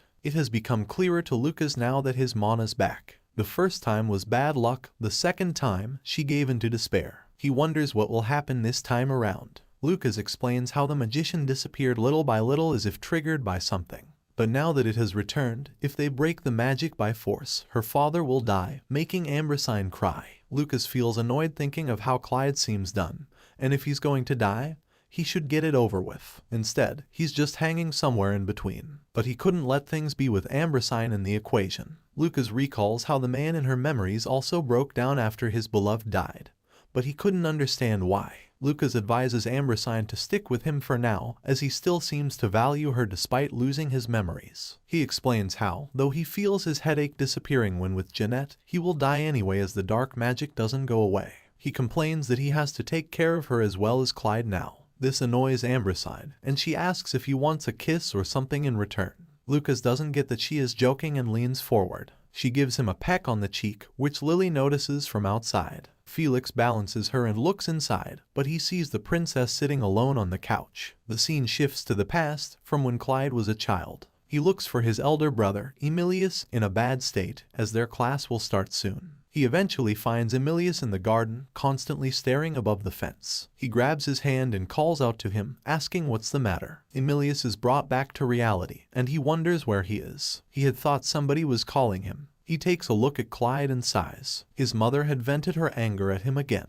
He ruffles his brother's hair and suggests they skip the class together. Claude recalls all these past memories more after worrying about his family and daughter. On the other hand, Lucas has discovered his tower has been invaded, and the rat that snuck in messed up all his magical tools. He decided to search a little more for Ambrosine's sake rather than catch the rat. Meanwhile, Ambrosine contemplates how to bring back Claude's memories. She thinks of giving him a shock, but her dad has protective spells on him. She and Claude are soon joined by Jeanette for tea. Though the whole ordeal seemed awkward for Ambrosine, Jeanette and Claude seemed okay with it. Jeanette presents the two with some chocolate she made recently. Ambrosine takes one, and she knows her dad won't take one since he doesn't like sweets. However, he does take one and remarks that it's sweet. This upsets and irritates Ambrosine since Claude recently chased her out for making him eat desserts. This is obvious discrimination in her eyes. Felix, who is watching the scene unfold, realizes the princess has misunderstood. He later approaches a grumpy-looking Ambrosine and assures her that His Majesty doesn't like Jeanette more than her. It's just that Miss Margarita is a guest from Duke Alpheus' house. His Majesty isn't a man who shows his emotions that often except in front of her because he feels comfortable around her, just like the old times, and he assures Ambrosine that the Emperor will get better soon. Ambrosine understands and thanks him, as well as apologizing for throwing a tantrum. Felix sighs in real life since he has succeeded in following Lily's advice. A few days later, Aegil comes to meet Ambrosine, and they converse. Judging from Ijkil's words, she realizes that he might still have feelings for her. Before she can talk about it with him, Lucas interjects and takes her away with the excuse that she has an appointment. Ijkil offers to escort her out, but Lucas coldly tells him to leave as he is present for this. He then caresses Ambersine's face, asking if she has a fever since she's red. She assures him she's fine and tries to get him out before he can embarrass her further in front of Ijkil. They begin to leave, and Lucas playfully glances at Ijkil. However, Ijkil stops the princess and kisses her hand, expressing how he's truly grateful that she spent her precious time with him. He then promises to come visit her soon so they can finish their conversation. Lucas glares at him, wondering if he should just kill him. Later, Ambersine busily braids Lucas's hair, stating she is trying to stay calm. She didn't think Ijkil would still like her, and she thought it was just a fleeting crush. He has been really nice to her, and most people wouldn't go to that extent to help someone. But Ijkil has Jeanette, and they end up together in the book. She wonders how Ijkil ends up falling in love with Jeanette in the book. Ijkil was always there to cheer Jeanette up, take care of her, and calm her down when she cried, and that's all Ambersine could remember. She then recalls a scene in which Jeanette introduces her fiancé to Ambersine. One glance at Ambersine and Ijkil was mesmerizing. Ambersine is immediately brought back to reality as Lucas grabs her hand, asking what she was thinking just now. Those man waves were something Lucas had never sensed before. He tells her not to give, as he will help her recover her dad's memories. Ambersine turns confused and says she won't give up. Lucas knew she had a history but didn't mention it. Lucas teases her, asking if she is thinking of Ijkil. But when he sees her face, he realizes it is, in fact, true. He asks if she likes prissy, pretentious guys like that. Ambersine protests that he isn't prissy but rather a gentleman. Lucas grabs her hand and kisses it, asking if that is what gentlemen do. Ambersine blushes, wondering what's wrong with these two. She kicks him out, while Clyde feels pissed for some reason. Meanwhile, Jeanette stares at the bracelet the princess gave her. She had said that wearing it would make her wish come true. Jeanette wishes she could wear it every day, but then her uncle and Ijkil would ask what it is. She decides to wear it when she goes to meet the princess. She was truly happy and hoped she would get much closer to the princess and His Majesty. On the other hand, Ambersine asks Lily and Felix if they have ever been liked by someone and how they could tell they like them. Felix and Lily are surprised. Felix ponders and replies that it is perhaps when their eyes meet or when someone is watching him from a distance. It was understandable since he was popular. Ambersine asks if anyone confessed, but he mentions how he is usually with His Majesty. Ambersine feels bad for him and then asks Lily's opinion. Lily hesitates and then replies, which usually means ending letters and gifts to ask to dance at a party. Ambersine turns excited and says she never saw her go to a party. Lily says they make her uncomfortable, and she prefers to watch. Hearing this, Felix recalls how one of his friends told him how Lily York seems interested in him since she's always around him whenever the Emperor is away. But to him, it seems she was just using him as a shield so others wouldn't approach him. Felix is relieved that he didn't ask her for a dance back then. Ambrosian realizes that she has been so distracted with her primary goal that she hasn't been thinking about things like dating at all. She had been creating it like other people's businesses, and now she doesn't know what to do in a situation like this. She pushes her worries aside, deciding to focus solely on recovering her dad's memories. She suggests Clyde ride a boat with her one day. Clyde agrees, and Ambersine also mentions inviting Jeanette in case Clyde falls sick. Clyde agrees and asks Felix to make the necessary preparations. But Felix notices something's worrying him and asks. Clyde mentions that there's a man-eating plant in the lake and tells him to get rid of it. Felix smiles, saying it isn't there now as they uprooted it a while back on his order. Clyde then asks if he doesn't think the lake is too big and deep and continues staring at the door the princess just walked out of. Felix understands his worries and asks if he is worried about the princess falling into the lake. Clyde tells him to stop talking nonsense and leave him be. Felix leaves while Clyde continues thinking of Ambersine and how she calls him dad.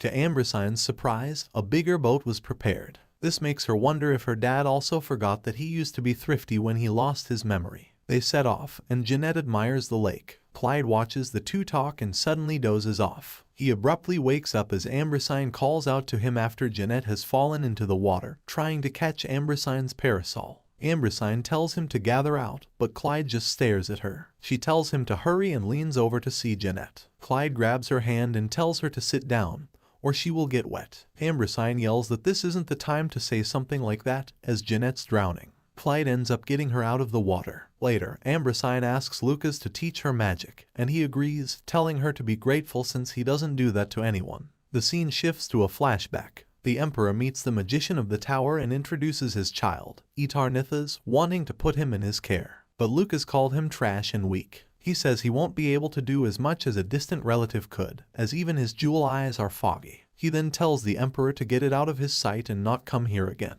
Lucas recalls this memory and realizes it was around the time he gave up on protecting the tower and fell asleep. He tells Ambrosine that, royal or not, he won't tolerate dimwits like Athanasia. Ambrosine mentions that Athanasia was the most powerful emperor in history, surprising him. This makes her wonder just how old he is. He begins his lecture, and the first task he gives her is to try to stop her mana from leaking. He demonstrates that she should just grab her mana and go whoosh. Ambrosine thinks he is joking, but she copies his actions, and to her shock, Lucas says she did it. Lucas is surprised too and says that since a beginner got it on the first try, the idiots at the tower were the problem after all. He then mentions how she's like her father, who also mustn't have gotten things right at first. Ambrosine protests that her father must have been talented and good from the start, to which Lucas asks if she even knows her father. Ambrosine later shows her magic skills to Claude but ends up doing it wrong. Claude advises her not to push the mana inside the object but rather to envelop it, and surprisingly, she manages to succeed. He smiles at her, saying, "Good job."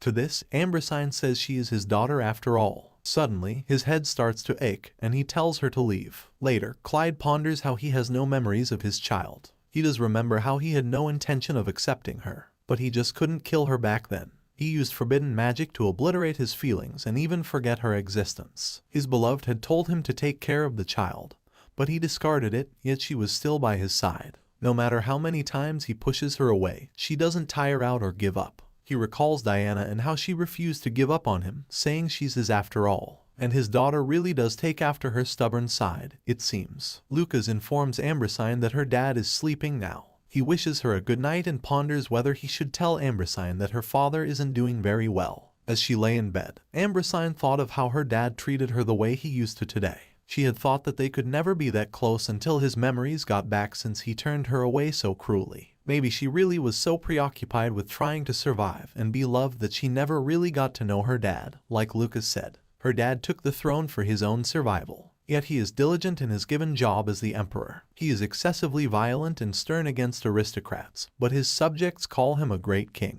He committed a massacre in the Ruby Palace, even though he isn't a cruel man. He always scared Ambrosine and acted aloof, but he never pushed her away when she approached him. At a glance, he may seem full of contradictions, but Ambrosine knows there must be a reason behind all his actions. Her dad isn't just that cruel emperor from the book. At least, not the dad she knows. Then why did he act that way in the book? Or is that what dark magic does to a person? Lucas had told her the curse has something to do with her since he says seeing her makes him feel worse. This makes her realize that he must have felt that way seeing Ambrosine and lovely princess. And maybe the reason he kept Jeanette close by was because the pain from the dark magic was lessened. He never liked her in the first place, so he didn't hesitate to excuse Ambrosine the moment she was accused of poisoning Jeanette. It all makes sense, and it means Ambrosine never knew why he hated her or why she couldn't be loved until her very last breath. She sits up, wiping her tears away, wondering why she is so heartbroken and caring about Ambrosine, as if it were something she has experienced. Ambrosine wakes up the next day with puffy eyes, worrying Lily. She makes up an excuse that she just had a bad dream last night. Ambrosine thought about it all night and was convinced that the dream from that night was showing her what happened after Ambrosine died. She doesn't know why she ended up having such a dream,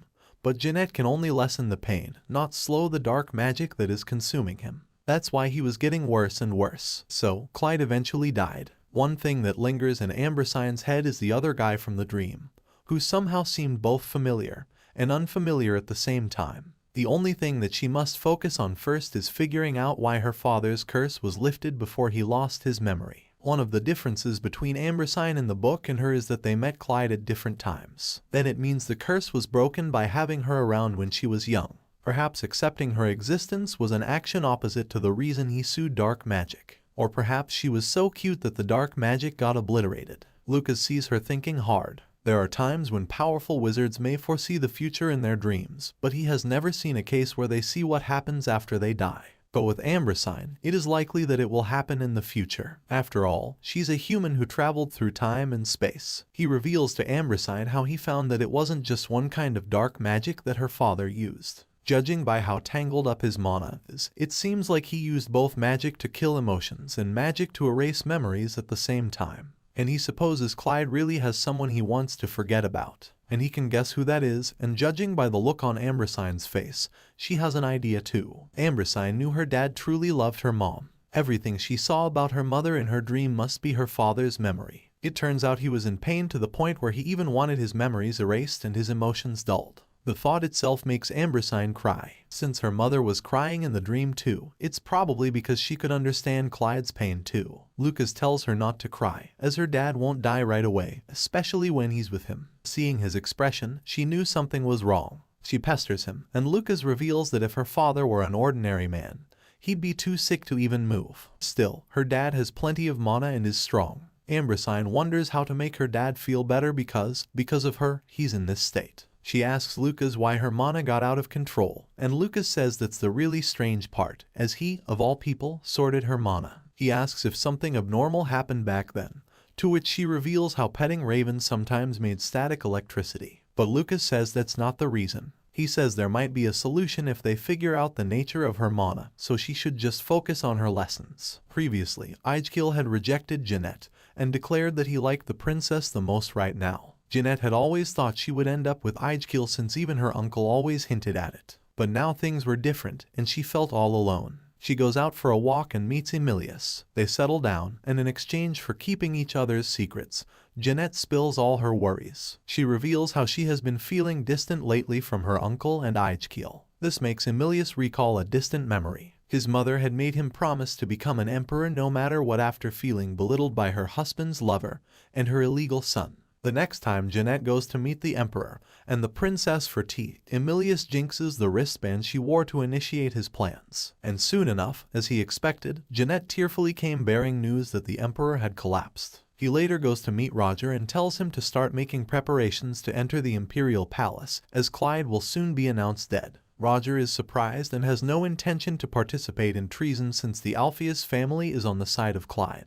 He tries his best to refuse, but Emilius ends up using magic on him to brainwash him. When Alger later visits his father and reveals the news of the emperor, he finds his father acting oddly, making him realize something was wrong indeed. Rumors soon spread through high society that the emperor was gravely ill, despite it being kept a secret. Felix then suggests that Ambrosine act as the proxy of the emperor to deal with state affairs and avoid creating suspicions among nobles, as it might be dangerous. She soon got dressed up and held a meeting with the council members. Though some try belittling her, she shuts them up with an appropriate response, impressing the others. However, Roger kept triggering her, asking the reason for His Majesty's rumored illness and if the reason might be the use of black magic. Ambrosine, along with others, is shocked. She wonders why he is making such an allegation, knowing well enough the consequences. If someone is caught using dark magic, they are locked away in a tower, and if they attack anyone, they are immediately executed, regardless of their status. Ambrosine snubs him and knows she has to end the council meeting immediately and find out if Roger Alpheus has real evidence or is just bluffing.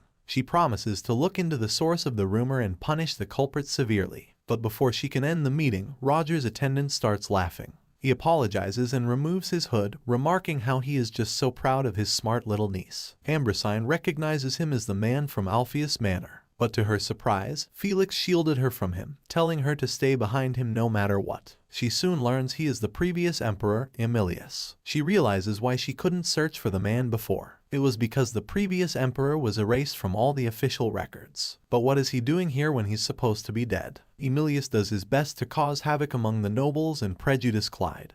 But Ambrosine tries her best to handle the situation. Emilius reveals that he didn't die back when Claude stabbed him and ran away. But seeing that the empire is in turmoil, he has decided to return. They later inform Jeanette that he is her real father, giving her quite a shock too. They then prepare to leave for the palace, and Ambrosine couldn't do anything to stop them since Emilius was a royal. Ambrosine goes to meet Jeanette later and talk. Jeanette asks if His Majesty really used dark magic, saying her father seems to be not so bad.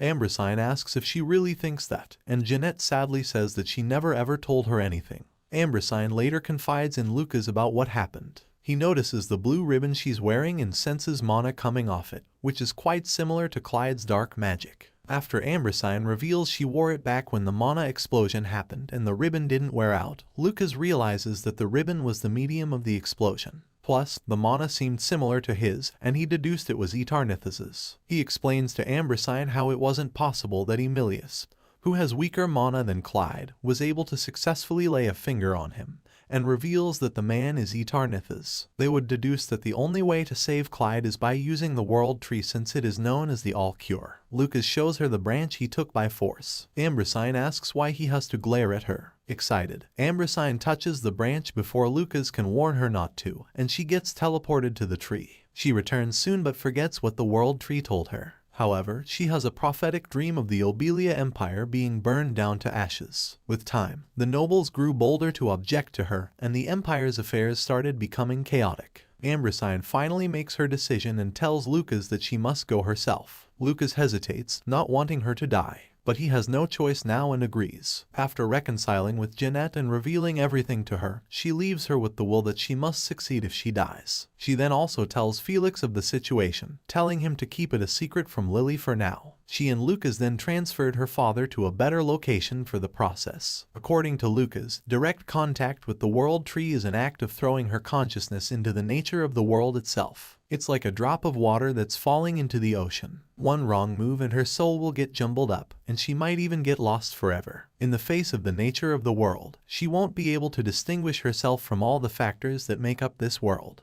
That includes all the people in the castle, right down to a blade of grass on the roadside. The entire flow of the world will forcibly dig down into her head. As soon as she forgets herself, she will never be able to return to her body again. So if she doesn't want to forget who she is and end up drifting around the world like air, she must pay close attention. He guides her to hold her father's hand and say her name. He asks her to make sure to remember her mana, her soul, and who she is. Ambrosine gets transported away and feels like her head will explode as a cascade of noisy memories passes through her head. She hears Luca's voice telling her to say her name amid everything. She does so, and someone immediately pulls her towards herself. Lucas sees Ambrosine's body glow, surprising him. He was wondering how Clyde managed to hold out in this state. Maybe it's because of this. Ambrosine stares at the beautiful woman and calls her mother. Diana continues kissing her daughter all over. Ambrosine turns shy after being baptized with all the kisses. Diana embraces her, exclaiming how cute she is. She tells her to understand that she has never been able to hold her in her arms until now. As soon as she learns that this is indeed her mother, Ambrosine starts welling up with tears. Diana consoles her, saying she has always been watching her and revealing how proud she is because of the admirable person he grew up as. She says time flies for souls, to which Ambrosine asks if she hasn't been reborn. Diana explains that what he's seeing is just a part of her soul, and she has probably been reborn somewhere on the continent, but incompletely. She thinks a part of her remained here because she was so worried about her and Clyde. She then assures her that the Emperor is well, as he's been with her all this time. He is aware of everything that's been going on outside as well as the situation she's in.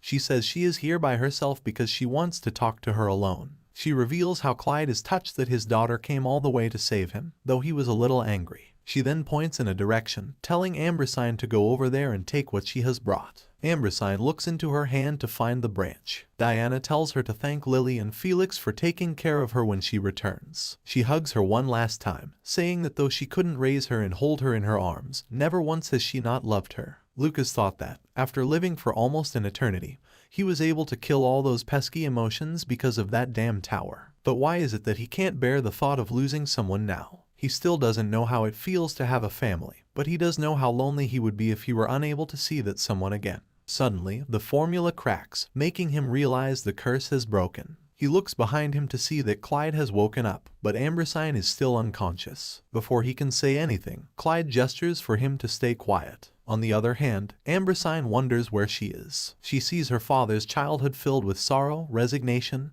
and fury. His once loving brother turns into a cold-hearted man. She even sees his sick mother and how Claude killed Emilius. Even when he met Diana, she watches their fond memories together and notices how, ever since her dad met her mom, all his memories have begun to shine brightly. The memories then start quickly flashing before her eyes. She suddenly senses her father's grief, making her feel as if her heart will be torn out. And surprisingly, it soon faded away. This must be the black magic. So her father really did kill his emotions because he couldn't bear the sorrow of losing her mom. Since then, he has found everything boring and filled with endless emptiness, a black and white world that has lost its color. But it is when he sees a small bag in his garden that he senses he has forgotten about something. With the time he spent with his daughter, the black magic wall started breaking down slowly yet surely. It is when he sees her coughing up blood back then that the curse finally lifts. He started looking at her, wanting to do everything and anything for her just so she would always stay healthy and happy. When the Manhwa explosion occurred, he jumped in without any hesitation, wanting to protect his and Diana's child. He apologized to Diana after he finally understood her. Ambrosine wakes up and smiles at her father. He later scolded her for risking her life for him. She does the same, and Claude shyly reveals how her mother wants them to work things out and even scolds her for some things. Ambrosine reveals how she was hurt and sad when he pushed her away. He says she is right to resent him and will punish everyone who harmed her.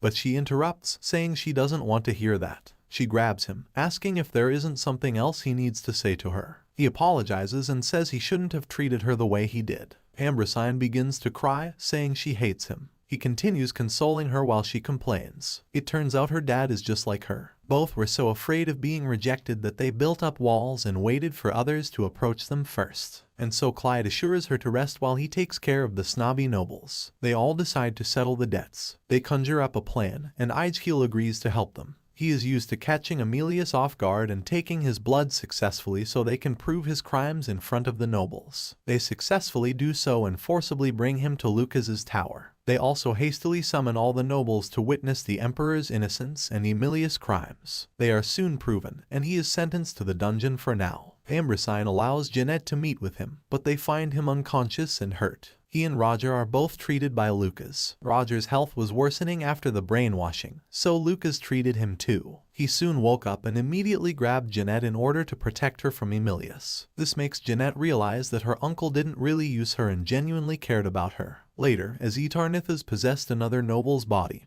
and tried harming the princess, Claude stepped up and beat the shit out of the man. Lucas reveals how Athanasia has grown stronger by stealing his mana from the tower previously. They decide to end things once and for all. They head inside to find Emilius there. Claude tests him by attacking Jeanette, which he shields her from. He realizes that Emilius has been able to dodge Athanasia's brainwashing this entire time, but chooses not to because his interests are similar to his. Lucas apologizes to Athanasia for being rude to him back then and promises to make him a disciple when they meet again.